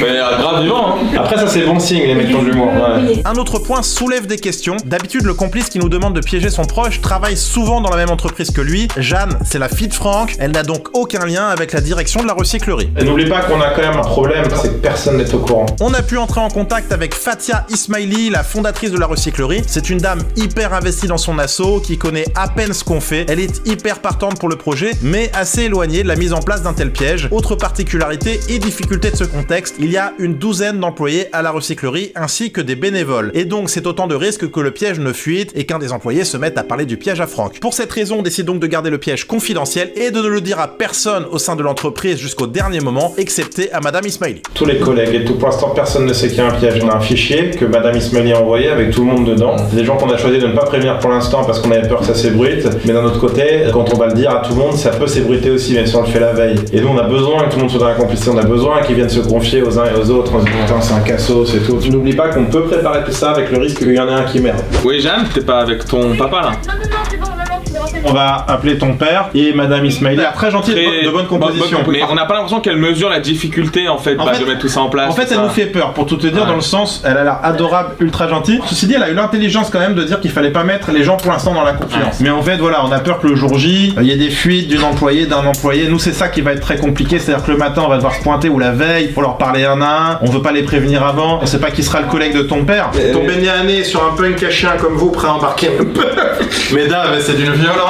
Et là, c'est bien en même temps. On osait dire ça. Hein. Ouais, c'est vrai. J'avais été visionnaire pour Jackie, on va voir si je me trompe ou pas. Et là, je pense qu'est-ce qu'il va faire? Il va faire bon. Arrête, non. Ouais. Tu vois, j'ai peur que ce soit ça. En général, on se trompe pas trop. Hein. Pourquoi on le fait alors? C'est vrai que pour moi, c'était pas. Je me rappelle, j'étais surpris quand t'as dit on le fait en. C'était un golden. Je crois que tous ceux qui l'ont vu ont adoré. Ça serait peut-être pas mal de lui montrer quelque chose quand même. On fera un teaser de son entrée en politique sinon. Mais est-ce que tu veux pas qu'on trouve des Charles-Henri et on va prendre des photos dans le 16e arrondissement où on est juste à côté d'affiches très grandes et en train de montrer ce qu'on a placardé dans les villes et on monte plusieurs affiches. Ça, c'était avec Pierre-Olivier et Martin-François. Et on trouve ces gars-là, on les habille pareil, ils ont le pull rose et tout, et tu vois, on est grave fiers. Enfin, faut vraiment qu'on le fasse. Ouais. Putain, tu veux pas qu'on nous voit même dérouler des affiches sur le périphérique et on montre ça, on est en train de les afficher et tout. Les gens ils vont halluciner, ils vont être morts, on les laisse. On les laisse avec écrit gloire au plus de 10 et tout, tu vois. Ça serait hilarant en vrai. Donc on colle un long truc avec tout Charlerie et tout, une énorme truc qui descend sur le périph' avec écrit les pauvres dehors. C'est horrible. On pourrait presque filmer les réactions à ce moment-là. On peut peut-être prendre un ou deux cadreurs qui vont filmer la réaction un peu en caméra cachée entre guillemets. Il y a Majordame ou il n'y a pas Majordame? Et si justement là c'était Victor qui portait les meubles à ma place, que justement j'ai pas envie de le faire et que je demande à Victor de le faire. Victor il reste là tout le temps. Il suit, il reste dehors Victor, bien sûr. C'est pas mal que tu le frappes devant Franck, non? Parce qu'il a mal porté. Ça c'est drôle. Tu fais une grosse baffe, non? Là je trouve que le Majordame il a un sens. Et l'écriture se poursuit ainsi pendant des semaines et des semaines. On avait à cœur de se surpasser pour ce scénario. C'était le grand retour de Louis, notre personnage fétiche, et on voulait lui offrir un retour en grande pompe. Ce qu'il y a, c'est con qu'on ait utilisé tant ce ressort des flics, parce que c'est évident que Louis il aurait pu balancer un truc. Ouais, mais les flics, ça y est. Si tu veux pas que ce soit la police, c'est le gang des plus de 10 qui débarque à la fin, ça peut être intéressant. Hein. Tout le monde débarque, il faut que ça parte en guerre des gangs. Imagine un plus de 10 qui a envie de se bastonner, quoi. Ça pourrait être drôle. Ça fait une belle chute. Genre lui, il en pourra plus. Si les mecs sont venus pour en découdre un peu. Ils veulent la fermeture de l'établissement, c'est tout en fait. Lui, ça va la rendre dingue. Ouais, c'est plus original que les flics. T'imagines en plus là les comédiens qu'on fait venir pour la scène finale, si on en fait venir de Paris et tout, c'est le moment jusqu'où on est le moins sûr d'aller. De se dire c'est la dernière scène. Là, ça veut dire qu'on met 5-6 personnes qui attendent la fin, et si le piège rate, bah il rentre. T'imagines si ce gars qu'on a gardé dans les cartons pendant tant de mois, au final c'est nul. À la fin, il y a pas de... J'ai rêvé de ça la dernière fois. Ouais. À ce moment-là, on a toujours aussi peur d'échouer, mais on va dire qu'une autre raison nous a vraiment donné envie de piéger Franck, c'est l'emplacement de la recyclerie. Elle est en pleine zone industrielle, entourée de champs. Et ça fait des années qu'on rêve de faire débarquer Louis Vignac en hélicoptère à un stage. Pour moi, ça c'était le Graal. Et là, ce cadre nous permettait enfin de réaliser cette séquence épique. On pouvait vraiment pas passer à côté de ça. Ce week-end, j'ai contacté la proprio du champ. Donc j'ai eu au téléphone, très sympa. Enfin voilà, elle disait bien que un des champs lui appartenait. Donc là, c'est son champ. Et donc là, tu vois, c'est ce qu'elle disait. Il y a un chemin qui mène vers la route. On serait vraiment juste à côté de la recyclerie. Bon, en tout cas, dans l'idée, c'est faisable. Bah, de ce qu'elle dit, ouais. Tu peux appeler d'un hélicoptère. Ah, j'appelle depuis l'hélico. On va rien entendre. Bah, c'est drôle en même temps, mais. En fait, il y a combien de temps d'hélico, il avait dit 10 minutes, je crois. Bah, c'est bon, on l'appelle avant de décoller. Ouais, j'arrive. Et en fait, on entend un peu dans le fond, ça va être super drôle. On entend les hélices et tout. Ouais. Ah, on a dit, c'est le père qui appelle en disant que Louis arrive. Ouais, c'est drôle, ça, le père. Mais on arrive, hein, on prend l'hélico, on est là dans 10 minutes, c'est rapide qu'en taxi. Je vous présente mes excuses, on arrive. Je me pose une question. On s'approprie le droit d'atterrir. Donc là, on est censé être dans la réalité. Donc on a évidemment pas contacté la dame du champ et tout. Ouais. Donc dans la tête de Franck, ça va se passer comment? Il va se dire, donc là, l'hélico, il va atterrir sur un champ chez quelqu'un. On a l'autor. Mais c'est un truc de ouf, n'empêche si on atterrit dans un champ. Ouais, ça commencerait de ouf quand même. Et tu sais que la veille, il va falloir qu'on aille le repérer ce champ. En fait, je voudrais vraiment que visuellement, pour que tout le monde est en place, et vous soyez là à attendre vraiment et vous savez que j'atterris. Ah, c'est là? Bah. Et là il va arriver genre. L'hélico se stoppe sur le champ, Louis sort, le père lui succède. C'est assez incroyable comme arrivée. T'as pas peur que ce soit trop gros dès le départ, le majordome et tout? Mais je pense que ce qui passe, c'est qu'on l'a amené avant, avec le fait que c'est un piston, machin, je pense que c'est toujours ça qui passe. Et que vous soyez hallucinés. C'est extraordinaire, c'est la meilleure intro du monde. Ça on verra, mais moi j'ai toujours peur du côté trop gros du majordome. Ça fait vraiment 18e siècle. Mais il fait plus BD. Il est magnifique, c'est le meilleur majordome. Putain, t'imagines la revue en fanfare pour un stage? Déménageur, qu'est-ce que ce serait dans la bouche de Louis? Une bourrique qui tire sur la charrette et t'as le bourricot. Putain, si je dis ça, j'aurais dire c'est lui le bourricot. C'est pas vrai quand même, bourricot. Il y a un côté vraiment. Eh, c'est vénère d'entrée, on peut le tenter les gars, mais je vais mettre une taloche direct. Une taloche. C'est donc lui la bourrique que vous avez choisi pour le reportage, que j'ai cru comprendre. Pardon? Qu'est-ce qu'il a dit? Moi tu me dis c'est lui le bourricot, c'est-à-dire que je l'insulte direct d'idiot. Hein. C'est vrai. Et après peut-être qu'il peut se rattraper en disant je disais simplement un bourricot, car un bourricot est un animal avant d'être un idiot. Sinon il peut même avoir une référence à son look. Genre allez on va suivre le rocker. De Palmas. Gérald de Palmas. Ouais, Gérald de pas de classe. Bonjour, vous allez être en stage aujourd'hui de déménagement avec le rocker Gérald de Palmas. Je n'irai pas sur la route toute la sainte journée avec cet homme. Le rocker déménageur Gérald de Palmas. Ici c'est plutôt Gérald de pas de classe. Vu la tenue du type, regardez-moi cet accoutrement. Il y a de quoi rire, c'est saut 2000. Faut que Louis soit vraiment ignoble, ça y est, on a vu qu'il était un peu méchant. Et non, c'est pas méchant, il est diabolique. C'est pas l'occasion qu'il fasse sa carte. En gros, les plus de 10 peuvent être dans Paris. En gros, dire vous êtes bien ici. Ce serait stylé quand même qu'on ait fait une cartographie. Il la déroule, il sort la carte. Et donc il dit vous êtes ici. Dans le sud de la France, un individu n'a pas la même valeur. On accorde à un plus de 3 de vivre ici. Le smicard doit sortir de la France. Plus ils sont loin, mieux c'est. Pour la sécurité des Parisiens. Je te jure, par contre, l'arrivée en hélico, Dave, mais on la rate pas là. Non mais là, faut les meilleurs cadreurs sur le coup. François, si tu trembles sur l'arrivée en hélico. Pas la peine de revenir lundi quoi. Et tu sais que moi, pour l'anecdote, à l'époque, je faisais du freelance avec un pote. On faisait des petites vidéos pour des événements. Voilà, on les cadrait, on les montait. Donc moi, on m'avait envoyé cadrer Lil Jon qui venait à Paris pour une soirée. Il fallait qu'on soit bien et que ce soit bien filmé au moment où il serre la main, il check le mec. Et donc moi, au moment de filmer, bah, j'ai déréqué. Et donc en fait, j'avais tout filmé sauf ça. Sur le coup, je me rends pas compte et c'est au montage qu'on n'a pas les images et qu'on voit que j'ai stoppé la cam au moment où Lil Jon descend et qu'il check le gars et se font la collade et qu'ils marchent ensemble. Et j'ai pas ça. Du coup, c'est quoi la finalité? Ah, du coup, ils m'ont payé moitié prix. Et la vidéo était pétée de ouf parce qu'en plus, je filmais sans lumière dans une soirée.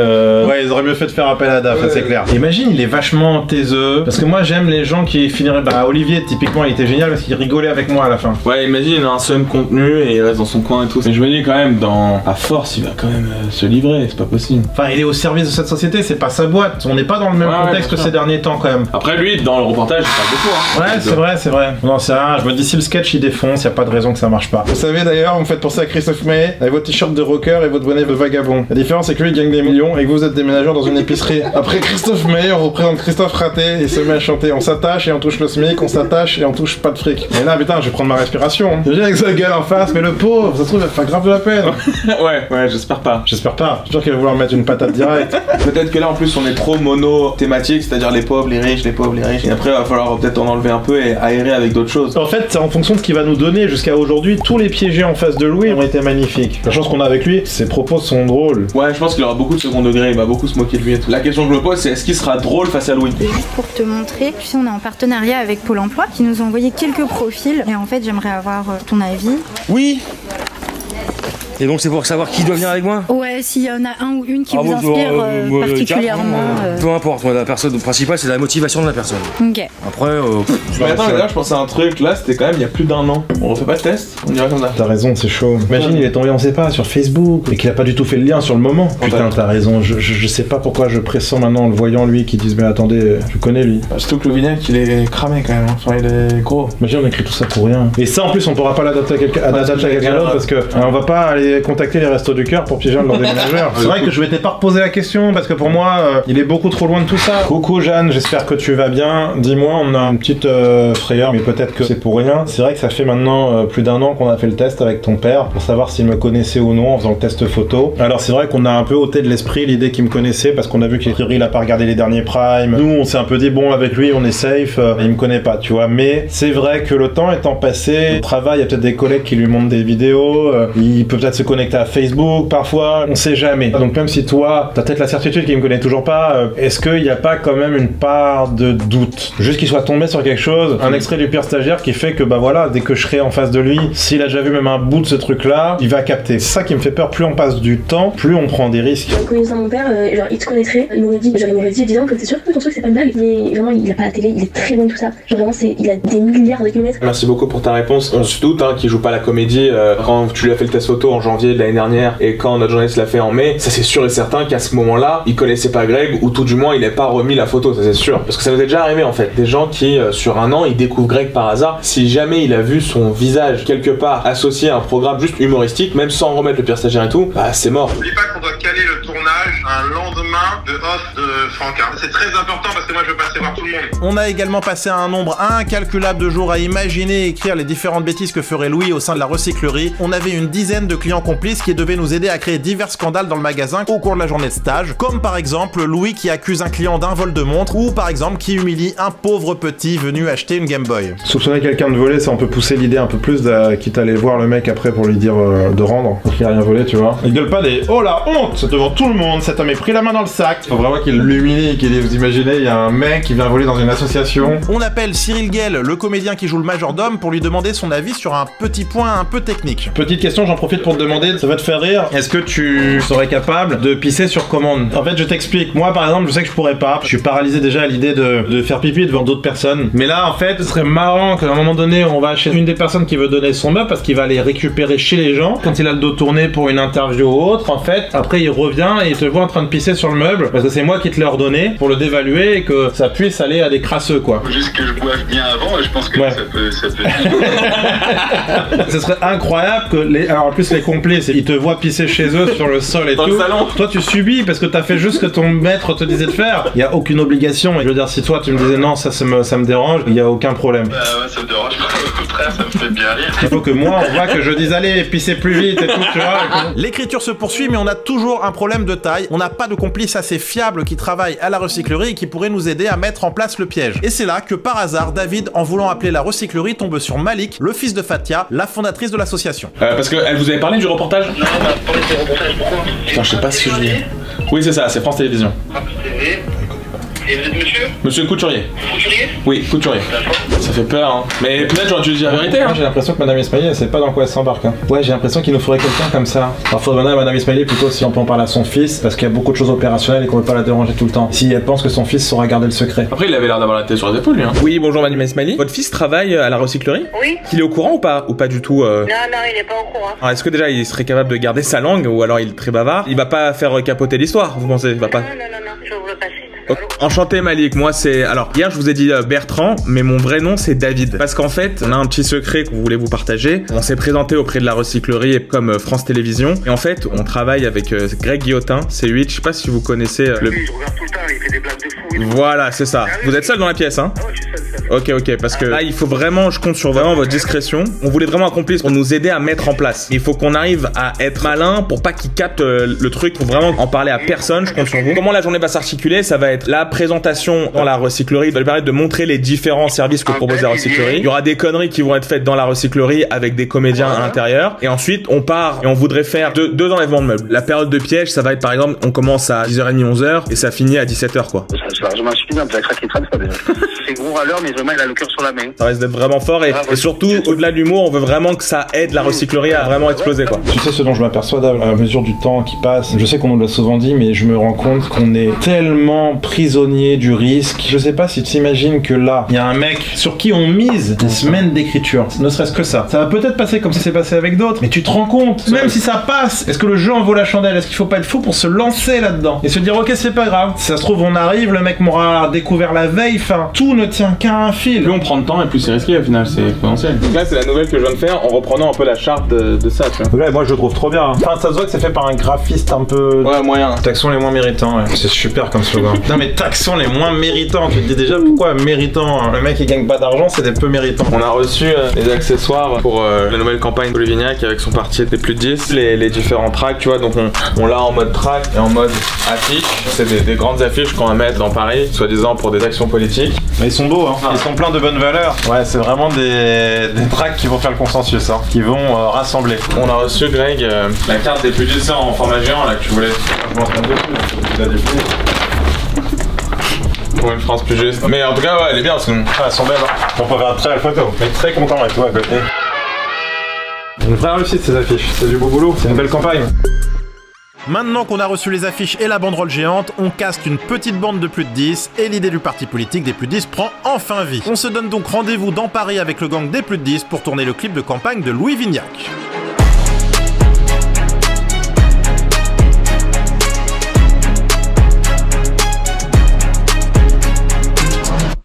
Allez go, on va se mettre en place. Allez, le rose. Tiens, c'est incroyable ça. Bah, la couleur elle est bien hein. Ouais, c'est un beau rose Deauville. Première action militante, ça vaut toujours un peu la trouille. Surtout une action sauvage. Ouais, t'as une banderole de 3 x 4 mètres. Avec des propos quand même assez chauds quoi. C'est clair que si les mecs faisaient ça pour de vrai, ils auraient des grosses couilles quand même. Ouais. Sans autor ni rien. Ah, par exemple, Jérém et moi on déroule la banderole, mais après on va la laisser. Hein. On se part et on laisse la banderole. Ah et on la ramène pas au bureau du coup. Pour moi on la laisse. Les couleurs de la France. Ne détournez pas le regard sur les malpropres. Ils ne seront que haine et jugement. C'est toute mon enfance. Annie chante avec moi ce refrain. Le blanc rouge, les couleurs de la France. Et je la donnerai ma vie. C'est mon pays, c'est mon enfance. Pour les plus de 10, hurrah les plus de 10, hurrah les plus de 10, au revoir les moins de 10, vive la France. Mes amis, mettons-nous tous en rang d'oignon si vous le voulez bien. Bonjour monsieur, monsieur Vignac. Président Vignac. Monsieur Vignac. Non, plus de 10, merci bien, les moins de 10, ce n'est pas moi. C'est vrai. Voilà. C'est plutôt moi. Eh ben, vous allez bientôt pouvoir quitter cette rue et vous retrouver de l'autre côté, voilà, l'autre côté du périphérique. Bravo et bon voyage. Je vous propose, mes amis, devant cette tribu de chérubins, que nous leur inculquions les bonnes valeurs et je vous propose que nous nous mettions à chanter. De la patrie, le jour de gloire est arrivé. Contre nous de la tyrannie, ensemble élevés. Les standards sont grands élevés. Aux armes, citoyens, bataillons, marchons, marchons, dansons un plus, relevez nos sillons. Bravo mes amis, oh, c'est un beau jour. Président Vignac. Nous veillerons à ce qu'elle reste ainsi affichée. Nous appellerons Jean Hubert qui viendra tout à l'heure se rendre sur les lieux pour voir qu'elle est toujours lisible et intacte. Bravo à nous. Bravo à nous. Les moins de 10, bientôt, vous ne pourrez plus rouler ici. Oui. Bravo. Bravo. Voilà, allons-y. En route pour marquer l'histoire.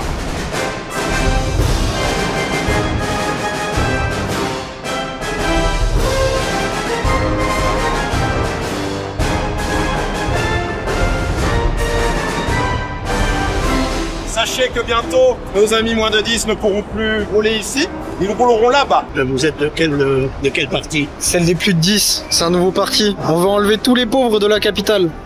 Oh mon Dieu. Inch'Allah, on sera riche. Il y a un autre Paris que nous aimons, bravo Paris, la capitale, la ville lumière. Et puis nous avons la poubelle de l'autre côté, ce sera dorénavant leur place. C'est Reconquête ou c'est une... Non, c'est pour Louis Vignac, les plus de 10. Sérieux, c'est une blague? C'est sérieux, monsieur. Vous êtes à moins de 10, monsieur. Camarade, viens te joindre à nous,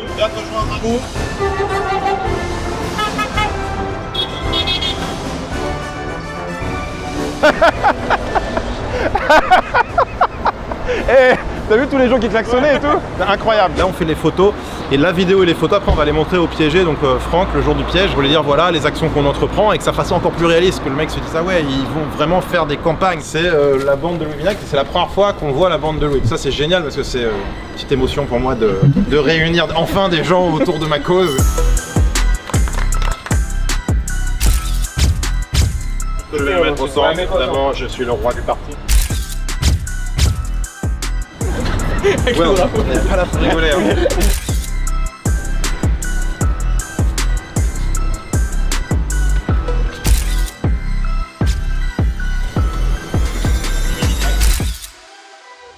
Interdisons le masque Covid aux prolétaires.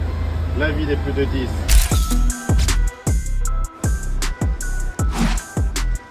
À savoir que nous refusons que les prolétaires portent le masque. Pourquoi ils doivent attraper la maladie? Exactement, afin d'épurer la population et de créer une sorte de tri sélectif de sélection naturelle.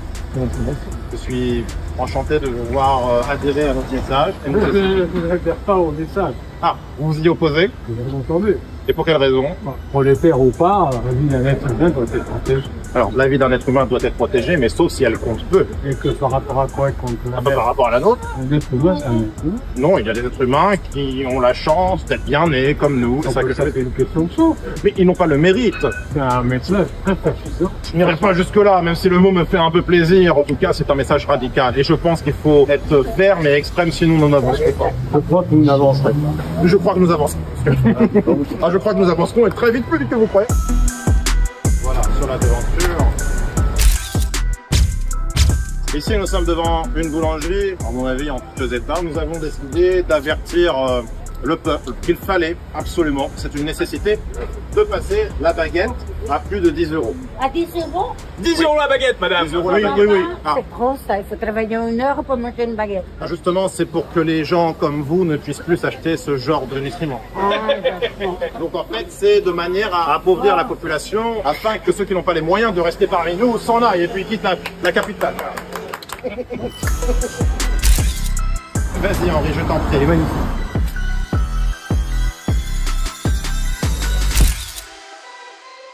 On a tourné ce petit clip à Paris avec ceux qui étaient dispo dans les environs, mais maintenant il faut trouver les comédiens qui vont composer la bande des plus 10 à Avignon, c'est-à-dire ceux qui habitent à proximité du tournage. Pour choisir ceux qui collent le mieux au rôle, on envoie aux acteurs la scène finale du scénario où les plus 10 vont débarquer pour soi-disant retourner la recyclerie. On demande à chacun un petit essai vidéo. Et on va revoir les vidéos de chacun des plus de 10 et on a dit qu'on en prenait 3. Avant de voir le jeu, faut juger à ceux qui font le plus de 10, ouais. Dehors les ploucs! Allez, dehors! Lui, c'est le plus de 10. On veut plus de vous, on en a marre! Non, il a pas, lui. Pour moi, lui, c'est plus de 10 forever. Lui aussi, quand même. Comment osez-vous faire croire aux pauvres de France qu'ils ont ne serait-ce qu'une seule chance de survivre chez nous? Il joue bien, lui. On va d'exister non plus. Nous allons tout brûler, absolument tout, et rien n'en restera. Tiens, il joue pas, lui. Lui, j'aime bien, quand même. Vive la France riche!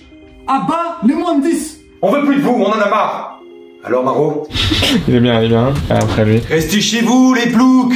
Ah bah la recyclerie! Non, au moins de 10! Dans la séquence de fin, il faut qu'on en désigne un. Hippolyte, fumigène. Vraiment, je suis en mode armée, c'est très chorégraphié, tu vois. Donc c'est Hippolyte, fumigène. Pour moi, cette séquence, c'est la plus bancale qu'on ait jamais faite dans le Pire Stagiaire. C'est-à-dire vraiment, on rentre dans un truc où il y a de fortes chances qu'il y croit plus, mais on est à la toute fin. Et comme ça va être court et qu'il déroule la banderole en disant ceci était une caméra cachée, ça y est, c'est terminé. Et par contre, il saura pas dans quoi il est vraiment, quoi qu'il arrive. Ouais. Il se dira, ok, c'est un spectacle, quoi. Par contre, ça, il y a un truc qui joue en notre faveur, c'est qu'honnêtement, je pense qu'il est ultra attachant déjà. Il a beau avoir du caractère, je pense que c'est un mec très sympa. C'est le genre de mec à qui t'as envie d'aller boire un coup, quoi. Très sympa et très humain. C'est tellement à l'opposé de Louis. Moi, ce qui me fait peur après, oui, c'est que ce soit trop à l'opposé de Louis. C'est qu'il se voit, attends. Ils m'ont envoyé un aristocrate et tout. Comme par hasard, ça tombe sur moi. Je pense qu'il y a pas un moment dans le piège où on va devoir le rattraper. Et donc là, ça va être à vous. Guider à prendre dans le bon chemin. De le supplier, de continuer. Il n'y a que vous. Et même les gens, ils vont se dire, mais comment il a pu supporter ce truc? Si on y arrive. Même nous, on se demandera. Vous voyez, on en est encore au stade où même nous, on n'y croit plus. Et si ça marche, on se dira, putain, c'est fou quand même. On avait prévu de tourner le piège en novembre 2023, mais vu l'ampleur du projet, on se rend compte qu'on est un peu juste niveau prépa. Et surtout, apprendre mon texte de 100 pages prend plus de temps que prévu. Je demande alors à Dave d'appeler Franck Franck et je participe à l'appel à distance en me faisant passer pour Stéphane Rognon, rédac chef de France 3. Pour justifier le report, j'envisage de prétexter un problème personnel du stagiaire, celui qui était initialement prévu. Et en plus, ça crédibilise l'arrivée d'un vrai faux stagiaire et ça nous permet de demander à Franck un délai supplémentaire de façon naturelle.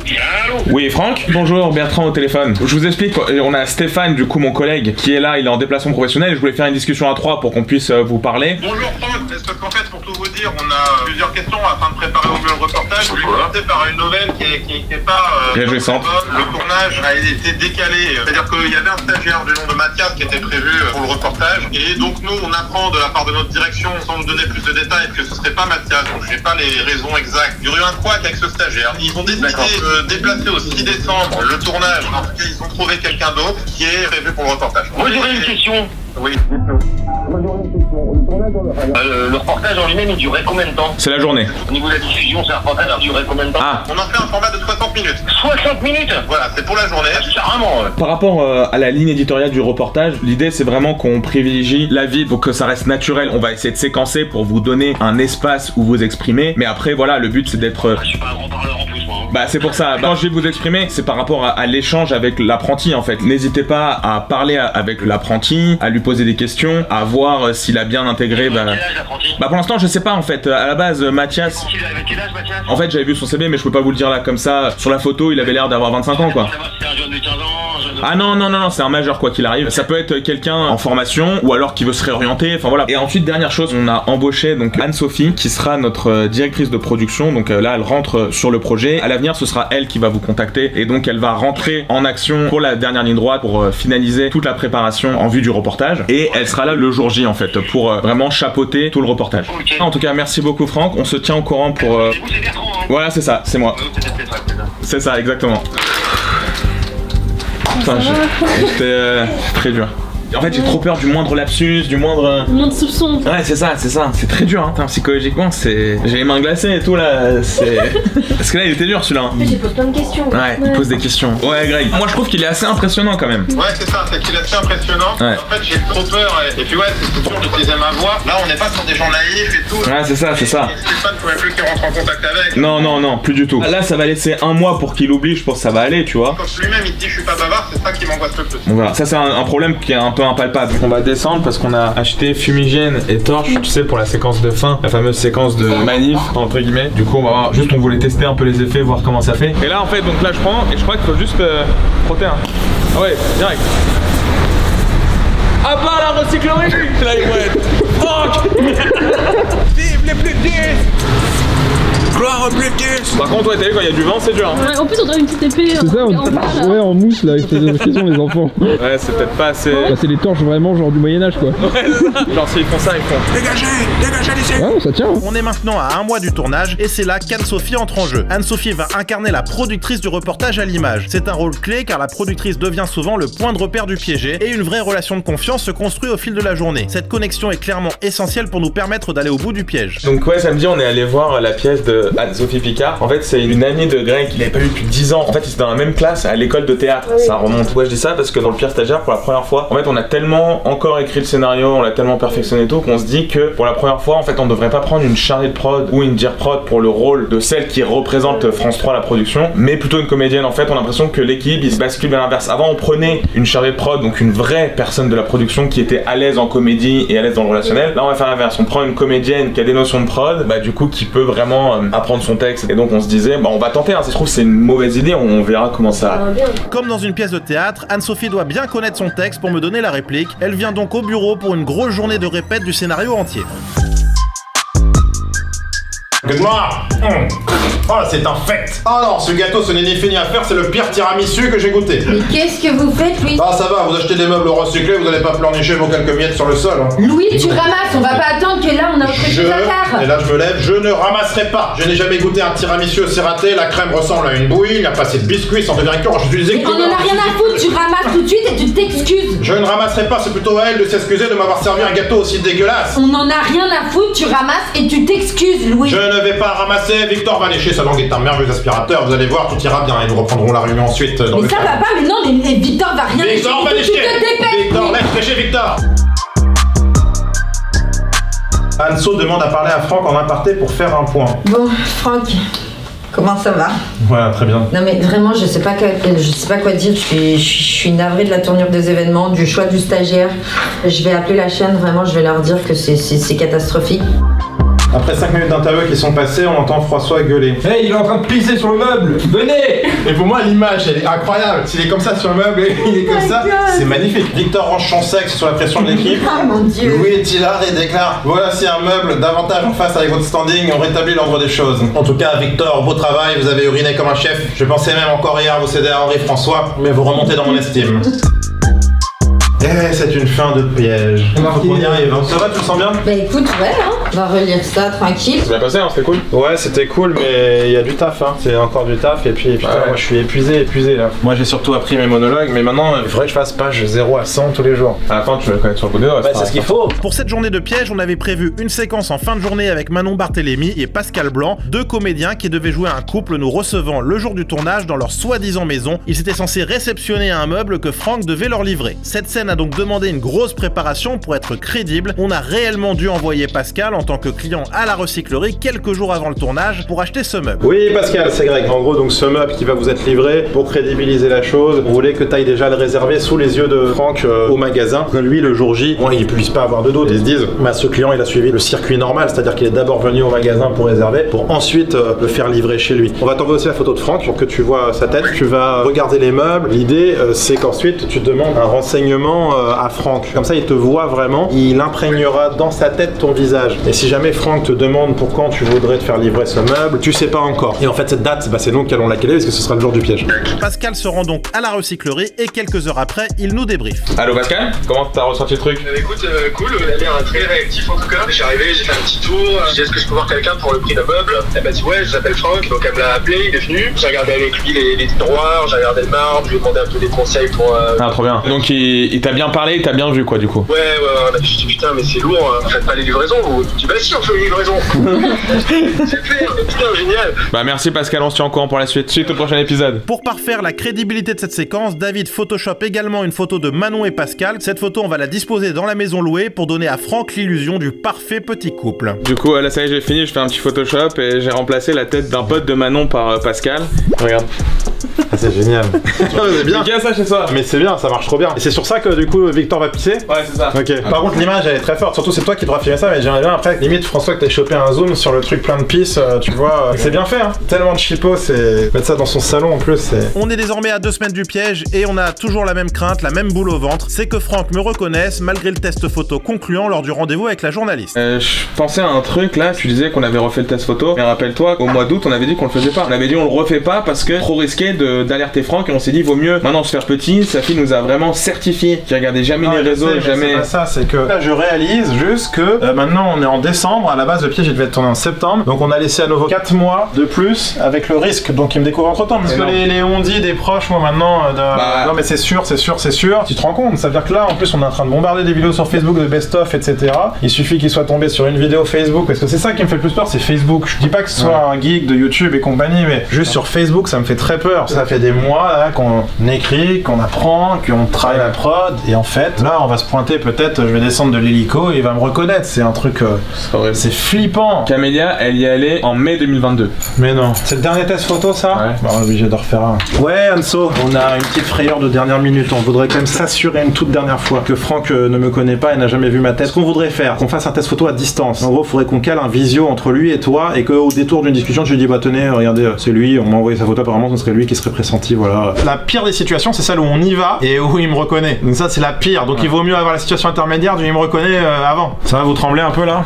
Ça fait un peu peur. 2 jours plus tard, on attend l'arrivée d'Anne-Sophie pour qu'elle appelle Franck, lui montre une nouvelle photo de moi et que le couple retombe. Oui, ça se trouve on écrit dans une demi-heure, la fête est finie quoi. Là on aurait rarement eu un coup assez dur là. Ouais la photo qu'on a prise, j'ai fait exprès de la prendre quand même de très près. Ouais. Tu vois, en forme mode portrait. Et on a fait exprès de faire une semi-Louis quoi, tu vois. Ça pourrait être lui. Ouais mais semi-Louis, mais j'ai peur qu'on ait déjà envie de me frapper là. Et surtout il va se dire, lui il va être déménageur. Comme je disais l'autre jour, j'aurais préféré qu'on s'évite ce truc là. Parce que moi je trouve que ça dénature le piège, qu'il voit déjà avant l'heure qui sera là. Tant qu'il connaît pas, c'est le principal. En fait même si on le fait et qu'il passe le test, je pense qu'on est sûr à 80% parce qu'il y a aussi le truc, est-ce que ce gars-là est physionomiste? Parce qu'une fois que tu vas être devant lui, il va peut-être reconnaître avec la voix et même le voir la personne. Ça se trouve, le seul truc qu'il a vu c'est un épisode de Louis, tu vois. Ça se trouve il va voir Louis, il va dire ah mais je connais lui. Ah ça serait horrible.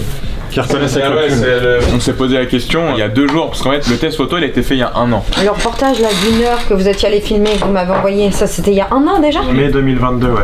Ben, on va le refaire. Tu vas prétexter, faire vidéo pour te présenter. Il faut vraiment que tu fasses comme si le test photo à la fin, c'était un truc un peu informel. C'est pas dire, voilà, je vous appelle pour montrer le stagiaire, tu vois, c'est trop bizarre. C'est ton dernier sujet pour moi. Sinon, voilà, bon, je crois que mes collègues ont dit en gros que c'était plus le même stagiaire qui était prévu à la base. Et ils ont trouvé le nouveau. Bah, tenez, si vous voulez voir sa tête, voilà, c'est lui. Bon, je vous le montre comme ça. Hein. Même si tilte pas, on n'aura jamais la garantie à 100% qu'il m'a jamais vu. Parce qu'en fait, il y a une différence entre voir une photo, encore plus au travers d'un écran, et de voir un mec en vrai. Je l'ai vu faire des conneries, lui. Tu vois, on sait jamais. Mais bon, je ne dis pas Louis non plus, parce que s'il va taper Louis stagiaire. Dans la logique des choses, évidemment, c'est très bizarre que t'aies la photo avant le prénom. Mais bon, en vrai, Léa, je te sens comment là? Bah, je suis super stressée, boule au ventre depuis tout à l'heure. On va voir si ce qu'on n'a pas travaillé pour rien. Bonjour. Bonjour. Mais je suis ravie de vous rencontrer, Franck. Je reprends le projet là un petit peu en cours de route. Le stagiaire a été changé au dernier moment, ce qui nous a pas facilité la tâche, parce qu'on avait tout prévu avec l'autre qui s'appelait Mathias. Là, bah, ça va être ce jeune homme. J'ai même pas toutes les infos. J'ai juste sa photo. Je sais pas si vous voyez bien. Il a l'air assez sympathique. Il y a Ragnar le Breton, hein. C'est celui qui met des grosses tartes, Ragnar le Breton, non? C'est ça, il fout des gifles, lui. Ouais, bon, il a l'air sympathique, non? Oui, je suis pas aux photos. En tout cas, c'est avec lui qu'on va passer toute la journée. Je crois que je vous ai dit toutes les petites infos. Et ben c'est super, à bientôt. Au revoir, Franck. Raccroche. Pareil. À la fin, on aurait dit les amoureux, ils peuvent pas se laisser. Ça faisait un peu de drague à la fin. Hein. En tout cas, t'étais très bien. Bon, le test est passé putain sur Ragnar. On a parce que ça veut dire qu'on lui a transmis des vidéos de Ragnar. Ça veut dire que ce mec-là, tu vois, comme quoi, on lui a envoyé ça, sûrement, parce qu'il est pas du tout connecté, donc il est tombé sur les vidéos de Ragnar. On a dû lui envoyer, mais ça aurait pu être les nôtres aussi. Alors, en fait, il a dit, non, c'est Rachel qui m'écrit. Il est full in love de son interlocutrice, tout s'est passé nickel. Je vous l'avais dit. Il y a Rachel qui a parlé dans le groupe, elle dit bonjour à tous, j'ai tout lu, le scénario. Juste une question, est-ce que vous envisagez de porter des gilets pare-balles? Parce que le Franck, il va tuer quelqu'un avant la fin de la journée, vous n'y avez vraiment pas de main morte. Donc je me suis concentré que sur l'apprentissage du texte, faut que maintenant je fasse tout ce qui est à côté, donc les découpages des uns et des autres, la chorégraphie, les lieux, les cadreurs surtout, il va y avoir un gros taf là-dessus, et les complices aussi déjà. Le piège approche à grands pas, c'est dans une semaine, mais il reste encore des heures de réunion pour répéter et briefer tout le monde, à commencer par les cadreurs. Je dois leur indiquer la réalisation que je souhaite, car ensuite impossible de leur donner des indications effectivement devant le piégé. Du coup alors de manière générale, qui filme quoi? Alors c'est Steve qui est sur les complices, Sam sur moi en serré, du coup François dans l'arche sur l'action avec du recul, Franck plus moi plus s'il y a des complices, toi t'es l'axe de sécurité finalement. Ensuite je briefe chaque comédien sur le rôle qu'ils vont devoir jouer pendant le piège. Salut Patrick, salut Clément, hello Brice, bonsoir Manon, bonsoir Pascal. Vous donner déjà des indications générales et après on va descendre les répliques. En gros, il y a un texte qu'il faut apprendre par cœur et puis autour de ça il y a toujours de l'impro parce qu'on va s'adapter aux réactions de Franck. Au début vous l'avez vu dans le texte, je l'ai marqué. Oh Manon, je pense que toi t'es une personne assez enjouée. Mais par contre c'est après, le gâteau par terre, la pige j'en parle même pas. En tout cas si tu dois te créer une histoire, on sait jamais. Si Franck commence à discuter avec toi, si t'as besoin de te le mettre en tête, je pense que t'as plusieurs maisons. Vous avez le droit d'être un peu en impro, en gueulant des trucs, à bas la recyclerie. Par contre, important, laissons Franck répondre. Et là,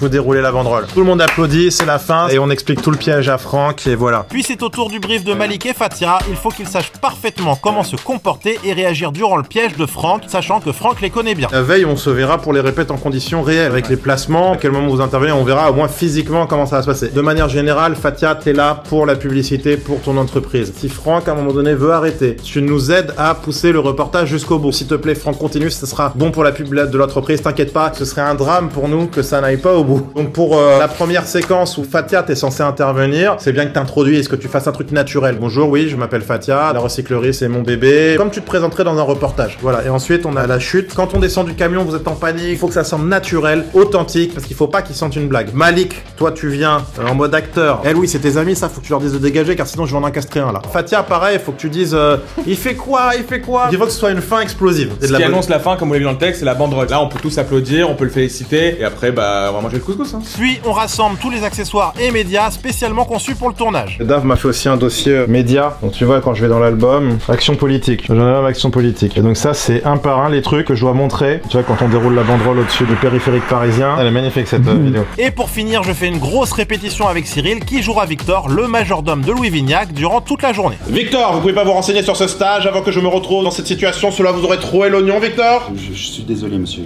Bon, taisez-vous, Victor. Vous vous ridiculisez. J'avais transmis à Victor pourtant. Victor! Oui, monsieur. Ouais, et là, tu débarques. Vous n'avez pas transmis à l'équipe le document avec mes exigences culinaires, Victor? Non, monsieur, J'ai omis de le faire. Mais quel imbécile! Vous pensiez que j'allais boire un soda, Victor, à la paille, peut-être? Vous savez, Victor, je vais vous dire, je crois que la mort de votre mère était la meilleure chose qui puisse lui arriver. Au moins, elle n'aura plus à subir la médiocrité d'un fils pareil. Regardez-le, avec sa peau rougie par l'alcool. Avec sa tête là! Allez, Victor, dégagez de là! Je me désaltérerai plus tard. Et là, donc, ouais, tu pars la tête basse et tu sors. Après cette dernière semaine de préparation intense, nous voilà la veille du grand départ pour Avignon. Et l'appréhension que le piège ne prenne pas est toujours bien présente. Je vais raconter l'arrivée en hélico. C'est vrai qu'en 10 ans, je me disais quand même, c'est là que tout se joue. Hein. Ah bah oui. Parce que un mec qui arrive en hélico avec son majordome et tout, moi je pense que la première chose que 80% des gens diraient, c'est regarder après et faire une blague. Surtout Franck, il a pas l'air naïf, moi, c'est ça qui fait peur. Ça veut dire que le père de Louis et le chauffeur se disaient c'est bon, on a un champ juste à côté, enfin normalement ça se prévoit pas en 2-2. Moi hier, j'ai employé le terme, c'est pièce de théâtre. Non mais c'est une enseigne là, je voudrais juste qu'ils disent ça. Une fois qu'on a passé cette seconde, je pense que s'il croit ça, il va croire tout le reste. Hein. Ouais, il aura passé presque le pire. Par contre, c'est vrai que c'est tentant de le faire, c'est très excitant de le faire. Dès qu'on en parle à quelqu'un, on dit l'arrivée, elle se fait en hélico, parce que si... Dans la bande-annonce, il est de retour. Bah oui, bah évidemment. On regrettera toujours de pas l'avoir fait si on le fait pas. Il y aura pas de regret presque, enfin ce sera comme ça. Non mais c'est une secousse énorme en fait. Espérons que nous on en ait pas de secousse. Dans l'hélico par contre aussi. Tu préfères quoi? Tu préfères que ça arrive bien ou te cracher? Ah ouais, je préfère me cracher pour ne pas avoir à affronter la réalité des choses et me dire que j'ai raté. Tu vois, Franck, le double choc, on lui dit voilà, à la base c'était une blague, en fait ça contient. C'est vrai qu'il aurait vraiment sur la conscience. Même vous lui montrez des photos de moi sur Google et tout. Ah ouais, en noir et blanc. Il aura pas trop de peine parce qu'il connaît pas. Il connaît pas. Il verra le making of et il verra qu'on a quand même donné, on s'est donné beaucoup de mal. C'est vrai que si tu me dis, si je suis dans l'hélico, tu me dis bon Greg il a capté et tout, je dis à l'hélico, vas-y crachez-vous.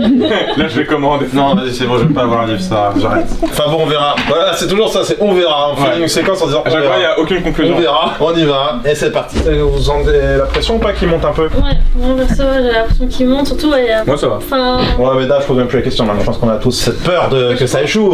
Enfin Dave à un moment tu vois avec ce qu'on a vécu l'année dernière, je peux pas me dire oui ça va, vraiment... Non, j'ai trop peur. Jusqu'au moment où on va être devant Franck, je pense qu'on va avoir boule au ventre, le main qui tremble, et dès qu'il te voit, là ça va être déterminant. Moi le pire c'est quand je vais le voir, trop peur de le voir. C'est vrai que tu vois, ce matin je parlais avec un mec, je racontais, et en fait les gens arrivent pas, ils disent quoi, tout, c'est des mois de travail, et souvent on doit réexpliquer, on fait ouais c'est ça. En fait ce serait même pas pensable pour moi que ça foire quoi, et qu'on aille pas au bout, bordel, avec tout ce qu'on a fait sur ce piège. Et je pense que c'est encore plus à chaque fois, donc j'ai l'impression de me répéter à chaque making of, et là c'est-à-dire qu'il y a aucun registre audiovisuel où ça peut s'effondrer d'une seconde à l'autre et où tout peut être compromis et où le tournage ne pourra plus du tout se refaire. En plus c'est pas interchangeable, Franck il a un métier qui est très spécifique, c'est impossible de pouvoir le replacer sur un autre. Voilà, donc on est dans l'appréhension la plus totale et j'ai peur de pas dormir et ça me saoule.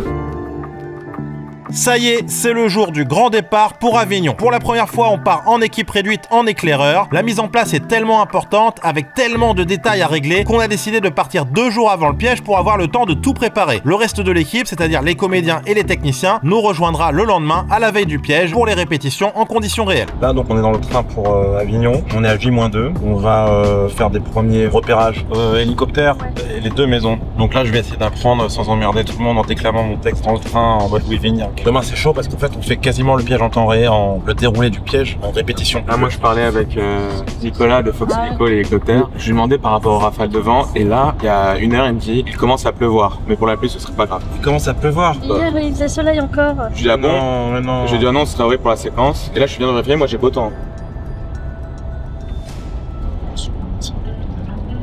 Oui, je préfère la pluie, c'est le casse plutôt que le recyclage.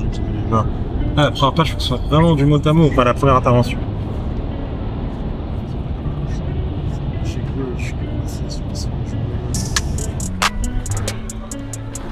On pense que la télé, c'est Hollywood. On commence donc notre petit périple en allant voir nos amis de chez Fox Hélico. Fox Hélico, c'est une compagnie aérienne très cool et ultra safe qui propose des vols en hélicoptère au départ d'Avignon. Ils ont gentiment accepté de nous suivre dans nos délires pour ce vol un peu particulier et on les remercie encore au passage. On se rend donc sur place pour découvrir l'hélicoptère que Fox Hélico nous a réservé, les briefer et recevoir les consignes. C'est donc là qu'on va monter? Ouais. Toi t'as appris à piloter sur ça? Ouais, moi sur le PC exactement, sur le plein. Ah ouais. À mercredi ça va être ça va, d'accord, le météo. Le mec il s'inquiète. On va essayer de faire une arrivée assez basse. Ouais. On va essayer de suivre la route pour pas emmerder le monde, qu'il y ait le moins d'effets de turbulence possible. D'accord. Mais alors du coup, oui, il y a le majordome, et pour t'expliquer, du coup, il y a le fameux majordome et le père. Voilà. Oui. T'es un peu un de ses pilotes particuliers, quoi. Okay. C'est un peu l'idée. Franck, il est censé suivre la marche, et donc ils sont censés nous attendre au bord du champ, et de voir cet hélicoptère arriver. Meilleure arrivée d'un stagiaire de tous les temps, quand même. Alors, on va passer par là. D'accord. L'idée, c'est on va décoller face au vent, on va virer comme ça, et après on va remonter plein nord pour être sur la zone où on doit se poser. Stressé par le tournage en lui-même, que la séquence de l'hélico qui en temps normal m'aurait peut-être fait un peu peur, mais on a un bon pilote, donc voilà. Mais là, non, c'est juste que je pense plus au tournage qu'à l'hélico. Je me dis c'est la scène d'ouverture. Je pense que voilà, ce qu'il faut, c'est que je vomisse pas quand même en arrivant, parce que voilà. On a les sacs. On a les sacs. Ça fait longtemps qu'on rêvait de faire ça avec un hélicoptère. On se disait c'est peut-être le moment et tout, donc on s'est contacté pour ça en se disant bon, on va tenter notre chance, arriver en stage en hélico. En tout cas, vraiment, je suis content. Merci beaucoup pour votre gentillesse. On est aussi. Et... Bon, bah, super. On va ensuite repérer la première maison qu'on a louée pour y placer les meubles achetés en amont. Dans la séquence en question, Franck est censé venir récupérer des meubles chez un complice qui fait soi-disant un don de quelques pièces à la recyclerie. Bien, on se focus sur le parcours. Donc là, les gens rentrent par là. Ouais. Ouais, bah, je vais déjà vous montrer là-bas. Les meubles? Ah oui, les fameux. Du coup, François, c'est les meubles. C'est lesquels? On va disposer, bah, je pense que c'est tous. Il y en a un gros, hein. Après, il a pas l'air si lourd que ça. Non, il a pas l'air si lourd, mais ouais. Ça, ouais, c'est trop lourd. C'est du marbre. Tiens, prends peut-être la plaque là. Bon, en fait, si, c'était super lourd. Quoi qu'il en soit, cette mise en scène a demandé une grosse préparation. On a dû acheter et faire acheminer un grand nombre de meubles en amont, et maintenant on les place aux quatre coins de la maison louée pour que l'illusion soit parfaite lorsqu'on passera avec Franck lors du piège. Et cette fois-ci, je laisse faire les professionnels. Hein. Allez, on a mis un rond-bas, à place au rond-bas. C'est la seule solution pour des. Bien sûr. Ben on ne peut pas faire autrement. T'as entendu le. Elle est morte?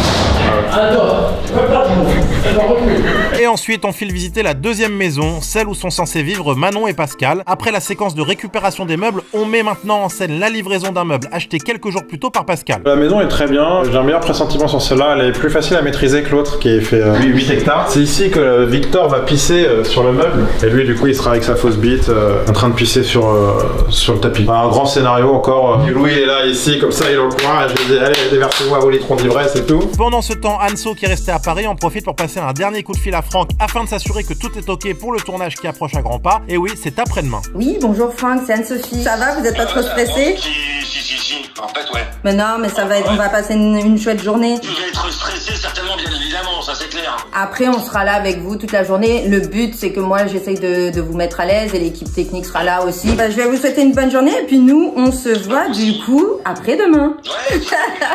Le lendemain, on se réveille à l'hôtel pour la dernière journée de prépa avant le tournage, et le moins qu'on puisse dire, c'est que cette aventure ne commence pas sous les meilleurs auspices. Alors, notre tournage catastrophe continue. Il faut quand même raconter ce qui s'est passé hier. Déjà, pourquoi catastrophe? Pourquoi catastrophe? Toutes mes cartes bleues sont bloquées. On est en prod, on n'a plus de prod. Il n'y a plus de carte bleue. Une qui est bloquée et l'autre qui a été avalée par un distributeur. Ensuite, il y a un voyant orange sur un van, donc il peut claquer à tout moment. Donc bon, ça c'était un petit condensé de la journée d'hier. Et du coup, ouais, ce matin, on se réveille. L'équipe, donc il doit nous rejoindre à 15. Animal mort sur la voie, 1 heure de retard du TGV, alors que on a une feuille de route longue comme le bras qu'on devait faire à la minute près. Bon bah, donc il y a un problème du côté équipe et il y a un problème de notre côté, c'est qu'on a plus d'eau dans l'hôtel. Là en fait, tu vois, tout l'hôtel, il n'y a plus d'eau en fait, il n'y a plus d'eau courante. Ce matin, je me réveille, je vois le message de Marvin qui est dans le train et qui dit bon, on a 1 heure de retard, train bloqué. Et je dis à Ada, putain, on les enchaîne, je sens que ce tournage, ça va être catastrophe sur catastrophe. Et on dit ça depuis hier. Moi, j'ai un truc de quand les choses commencent mal, en général, c'est sur toute la durée. Qui est un peu un signal disant rentrez chez vous, tant qu'il a encore temps avant de vous cracher en hélicoptère ou de je sais pas quoi. Donc là, j'envoie ce message à Ada, je dis non, t'inquiète, on va combattre la malchance. Et j'ouvre le robinet et pas d'eau. Donc en fait, on en est là. Et moi,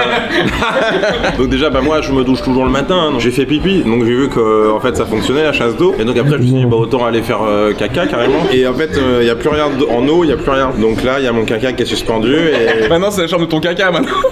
Et du coup, ça pue et tout. Et enfin bref, c'est la honte quoi. Si en plus ils viennent pour le dépannage ou quoi. Voilà. Ah là là, mais je te jure, hein, ça. Moi je suis comme ça sur ce piège. Je suis vraiment comme ça. Pendant tout le petit déj, il me parlait de la mouche. Là, en fait, elle est rentrée dedans et je l'ai vue agoniser. L'araignée l'a tuée, elle l'a piqué comme ça. Et j'ai assisté à une bataille mouche-araignée pendant que je prenais mon petit croissant. Ah bah là, elle l'a défoncé. Hein. Et là maintenant. Si choqué par une mouche. Ah non, vraiment, c'était. Non, mais vous êtes sûr que c'était un document animalier. Vous êtes sûr qu'elle est morte? Ah bah oui, elle est morte devant moi. Et l'araignée là, elle l'a entourée. Non, mais la mouche, ça se trouve, elle est pas morte. J'entendais, elle comme ça. Et après, parce que sinon, on peut la libérer encore. Non, c'est mort là. Putain, mais vous auriez dû la sauver pour que vous vous l'avez laissé. Mais la pauvre araignée, elle a fait son taf. Ouais, elle avait pas. Mais la mouche, elle a dû agoniser. Dans ces cas-là, vous intervenez, vous les séparez. Mais non, mais. Non, mais je vous jure, il y a que des problèmes. Le père de Louis Vignac qui nous appelait tout à l'heure en disant ouais, j'ai regardé la météo, c'est pas bon, il faut pas décoller. Et donc il est en train de flipper de ouf et tout. J'ai trop peur qu'en arrivant l'hélico, quand il va se poser, on gerbe tous. Je sais pas comment vomir en Louis Vignac, genre parce que Louis Vignac il vomit avec prestance, tu vois. Bon alors comment tu le sens Anso? Bah on va voir. Je pense que je vais être stressée demain. Là pour l'instant ça va. Je pense que demain je serai vraiment pas très bien. Comment tu le sens Ben Olivier? Bah très bien, très bien. C'est beau, on a eu qu'1h30 de retard pour les TGV, c'est plutôt pas mal. Pas trop stressé de mettre le feu à la recyclerie? Non, c'est la première fois que je brûlerai une recyclerie. Comment vous le sentez de jouer moi je le sens très bien. Vous avez hâte de prendre l'hélico? Bah ça l'apprendra du vent. Bon alors Victor, comment est-ce que tu sens ce piège?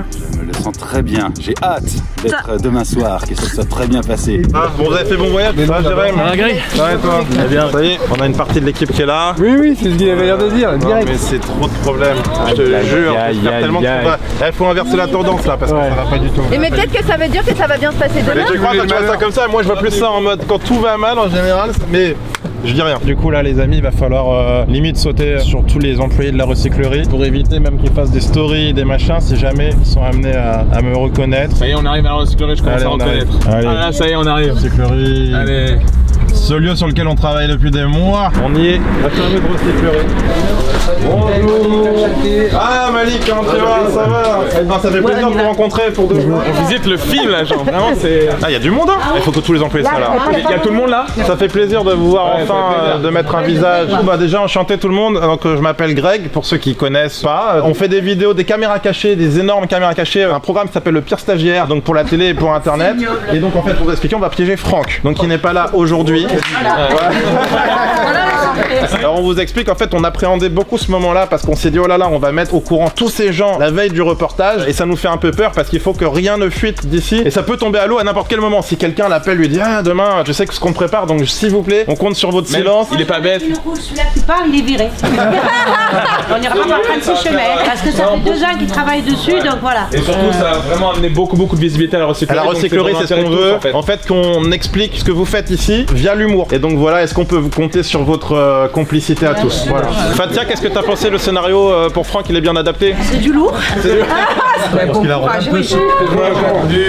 Jeanne, la fille de Franck, voilà. Grâce à qui tout a commencé avec Franck. Donc si le piège est une réussite, on lui devra beaucoup. Non mais c'est toi qui nous a proposé Franck au départ. Hein. Connaissant son caractère. D'ailleurs là on a fait un brief avec tous les employés, et ils étaient là, ils disaient ouais non c'est la personne parfaite. Ah bah tu vois. Bah nous on va aller au champ alors. Voilà, c'est ici. C'est vraiment à côté. Et du coup, ce que nous a dit le pilote hier, c'est qu'ils arrivent par le sud. Si ça marche cette séquence de l'hélico, quand je dis aux gens on arrive en hélico, ils disent quoi? Vous arrivez en hélico les mecs? Je pense que Franck, à partir du moment où il se dit ok c'est ça l'aristocratie, si jamais il croit à l'hélico, pour moi on passe la plus grosse secousse. Qui peut imaginer qu'on est en train de faire une blague à un anonyme avec un hélico affrété pour lui? Tu vois, je veux dire à un moment il va pas se dire c'est une blague. Petit truc par rapport au texte, je le laissais surtout jamais ici comme ça parce que c'est là si Franck le voit demain c'est fini. C'est dans un discours un peu ce qu'on disait un peu outré, enfin parce que je te dis, tu comprends pas que je puisse te parler comme ça. Toi en plus t'as accepté gentiment qu'un stagiaire vienne ici pour un reportage. Moi je suis quelqu'un de très calme, pour partir il m'en faut, mais alors lui, ah ouais. Je suis toute la journée en train de le tempérer. Donc tu vois, je dis mon discours en disant ce meuble me ferait presque de l'œil. Et là je te dis cela vaut aussi pour vous monsieur, je vous lorgner sur ce meuble mais sachez que vous n'avez pas le standing pour l'acquérir. Donc soit vous dégagez, soit vous allez au devant de gros problèmes, tu vois. Donc on va voir comment il réagit. Mais toi tu peux être un peu en mode, même quand tu vas lui parler, tu dis mais pourquoi qu'est-ce qu'il a lui? Ouais, c'est comme ça, exactement, c'est ça. Ce plouc ne peut pas se pavaner chez lui avec un meuble de standing en laissant penser qu'il est de ma caste. Est-ce que tu peux aller me chercher Madame Ismaili et son fils Malik s'il te plaît? Ouais, ouais, je dis il s'appelle Malik et je suis. Oui, il s'appelle Malik. On réagit comment Ravi? Moi je serais insulté direct. Là je fais donc vous monsieur, si j'ai bien compris, vous êtes donc le fils de la couscoussière, c'est bien ça? Décidément quand en arabe. Très vite, il te tue. Ouais, mais décidément quand en arabe ou un commerce, toute la smala n'est jamais très loin. Tu vas dire ça. Non, tu vas pas dire ça. Si, je vais dire ça. Vas-y, je vais dire ça. Oui, bah justement, c'est pour ça. Comme je sais qu'il est complice, heureusement, sinon je serais mort à mon avis. Et donc là, comme tu le ferais. De quoi qui tu parles et tout, qu'est-ce que t'as dit et tout, je m'approcher un peu, ça va me retenir un peu, tu vois. Je suis pas ton pote, moi, qui tu parles comme ça, c'est bon? Tu fais un peu plus énervé, c'est bon? Bah c'est nickel, bah ça c'est parfait. On sent l'expérience. Bon alors comment tu le sens ce piège? Je le sens bien, déjà je suis surpris, je le sens bien, j'espère que ça va marcher, que ça va aller jusqu'au bout. Tu penses que Franck il va réagir? Je pense qu'il va faire des petites crises, mais je pense que pour la sauce, pour ma mère, pour sa fille, je pense qu'il va quand même jouer le jeu. Eh bah tant mieux alors. Il y aura des petites crises, on on va rigoler. Et donc François, on la joue vraiment cette séquence, c'est-à-dire que là, je suis comme ça, tu vois. Si vous voulez donner l'exemple, condamner cet homme sur le champ, montrer l'exemple d'une France ferme et responsable, cet homme est un délinquant et doit être puni. Ah mais franchement, je viens dans votre reportage et on m'accuse de vol. Vraiment, je suis désolée. Ne vous moquez pas de nous, montrez votre poche de veste. C'est quoi ça? C'est pas moi cette montre. Hein. Mais oui, c'est pas vous. Et il est là le problème. Mais quelle infamie. Ah là là, mais venez voir ici et enregistrez ce visage qui pue le larcin. Venez tous ici et que cette prise sur le vif vous serve d'exemple à tous, vos tous qui avaient le goût du chapardage dans le sang. Mais oui, c'est ça, les shippers, hein, du shipper. Avec Dora, là. Avec le stage babouche, là. Allez, babouche, on s'en va, babouche. Bon, alors comment vous le sentez? Bah plutôt pas mal, la répétition c'est plutôt bien passé. Voilà, il y a toujours l'envie de se marrer par rapport au texte qui est vraiment drôle et au personnage de Louis Vignac. Et comme si la poisse nous poursuivait, une carte SD a été égarée. Nous n'avons donc pas les images de la répétition de l'après-midi avec les plus de 10, ainsi que dans les deux maisons avec Manon et Pascal. Il nous reste seulement quelques souvenirs filmés à l'iPhone, comme la répétition de la séquence finale, où le gang des plus de 10 débarque pour soi-disant retourner l'établissement. Bah si tu veux, vas-y, fais-le vite fait, comme ça le fait entre nous. Alors Maro, il paraît que vous me faites affront. Notre camarade Louis nous a dit que vous avez brûlé le macadam toute sa journée pour livrer de précieux biens en m'en méritant. On ne laissera pas cela passer. Du calme, mes amis. Nous allons maintenant procéder à l'extinction de ce lieu maudit. Hippolyte, fumigène, s'il te plaît. Voilà, tu peux poser. C'est bien, ça va foutre un bordel. Et ours en rire essence, donc tu prends le bidon et tu commences à en jeter. Là, Malik, faut que ça te prenne ouf. Tu vois l'essence sur les murs, ça c'est pas possible. Donc ours en rire essence, tu commences à me dire, ouais, tu fais quoi et tout, putain, tu vas foutre le feu et tout, espèce de malade. Le plaquer contre une voiture ou quoi? Ouais, c'est ça. Et là, on va dérouler ça. C'était une caméra cachée et là, je pense que... Soufflez, je veux dire. Suite à cette intense journée de répétition, c'est enfin le jour J. Après des mois et des mois de préparation, nous allons enfin piéger Franck, le déménageur de la recyclerie. La tension est déjà palpable. Là, moi, toujours dans la poche. Ça va toi? Ça va le faire. Un peu fatigué? Ouais, le réveil dur. Moi, je crois que j'ai dormi 104 heures. Avec le stress, ça va aller? Ouais. C'est ouf de se dire que là, dans 30 minutes, en fait, ça y est, on est dans le grand bain. Et on est, comme on dit, on est en mode équilibriste, quoi, tu vois. Et on passe dans une autre réalité. Ah bah, clairement. Je vais pas te mettre la pression. Franck, faut que tu lui dises que c'est le déménageur qu'à un moment donné... Quoi? Qu'est-ce qu'il y a? Malik. Qu'est-ce qu'il a? Quoi? Non. Attends. Ouais, salut. Franck il est venu ce matin, il a parlé à Esmina, il a dit. Donc va vraiment falloir la jouer fine. Hein. Oh, putain! Je suis un peu abasourdi par la nouvelle. Bertrand, peut-être vous rencontrer en vrai. Oh non, il y a une galère supplémentaire, Patrick Sémimor a écrasé un chien. Non mais c'est pas possible. Ça commence à faire beaucoup, Dave. Allons-y, père! Oh, c'est le mec de gauche, le mec, c'est-à-dire. Bah, je pense pas. Oh, À ce jour, il a quand même pas fait grand-chose dans sa vie. eh ben, on va le dégourdir un petit peu. Où viviez-vous auparavant? Dans le Val d'Oise. Oh, un peu civilisé. J'aime cet humour. Je vous ai déjà vu, je sais pas où, mais je vous ai déjà vu.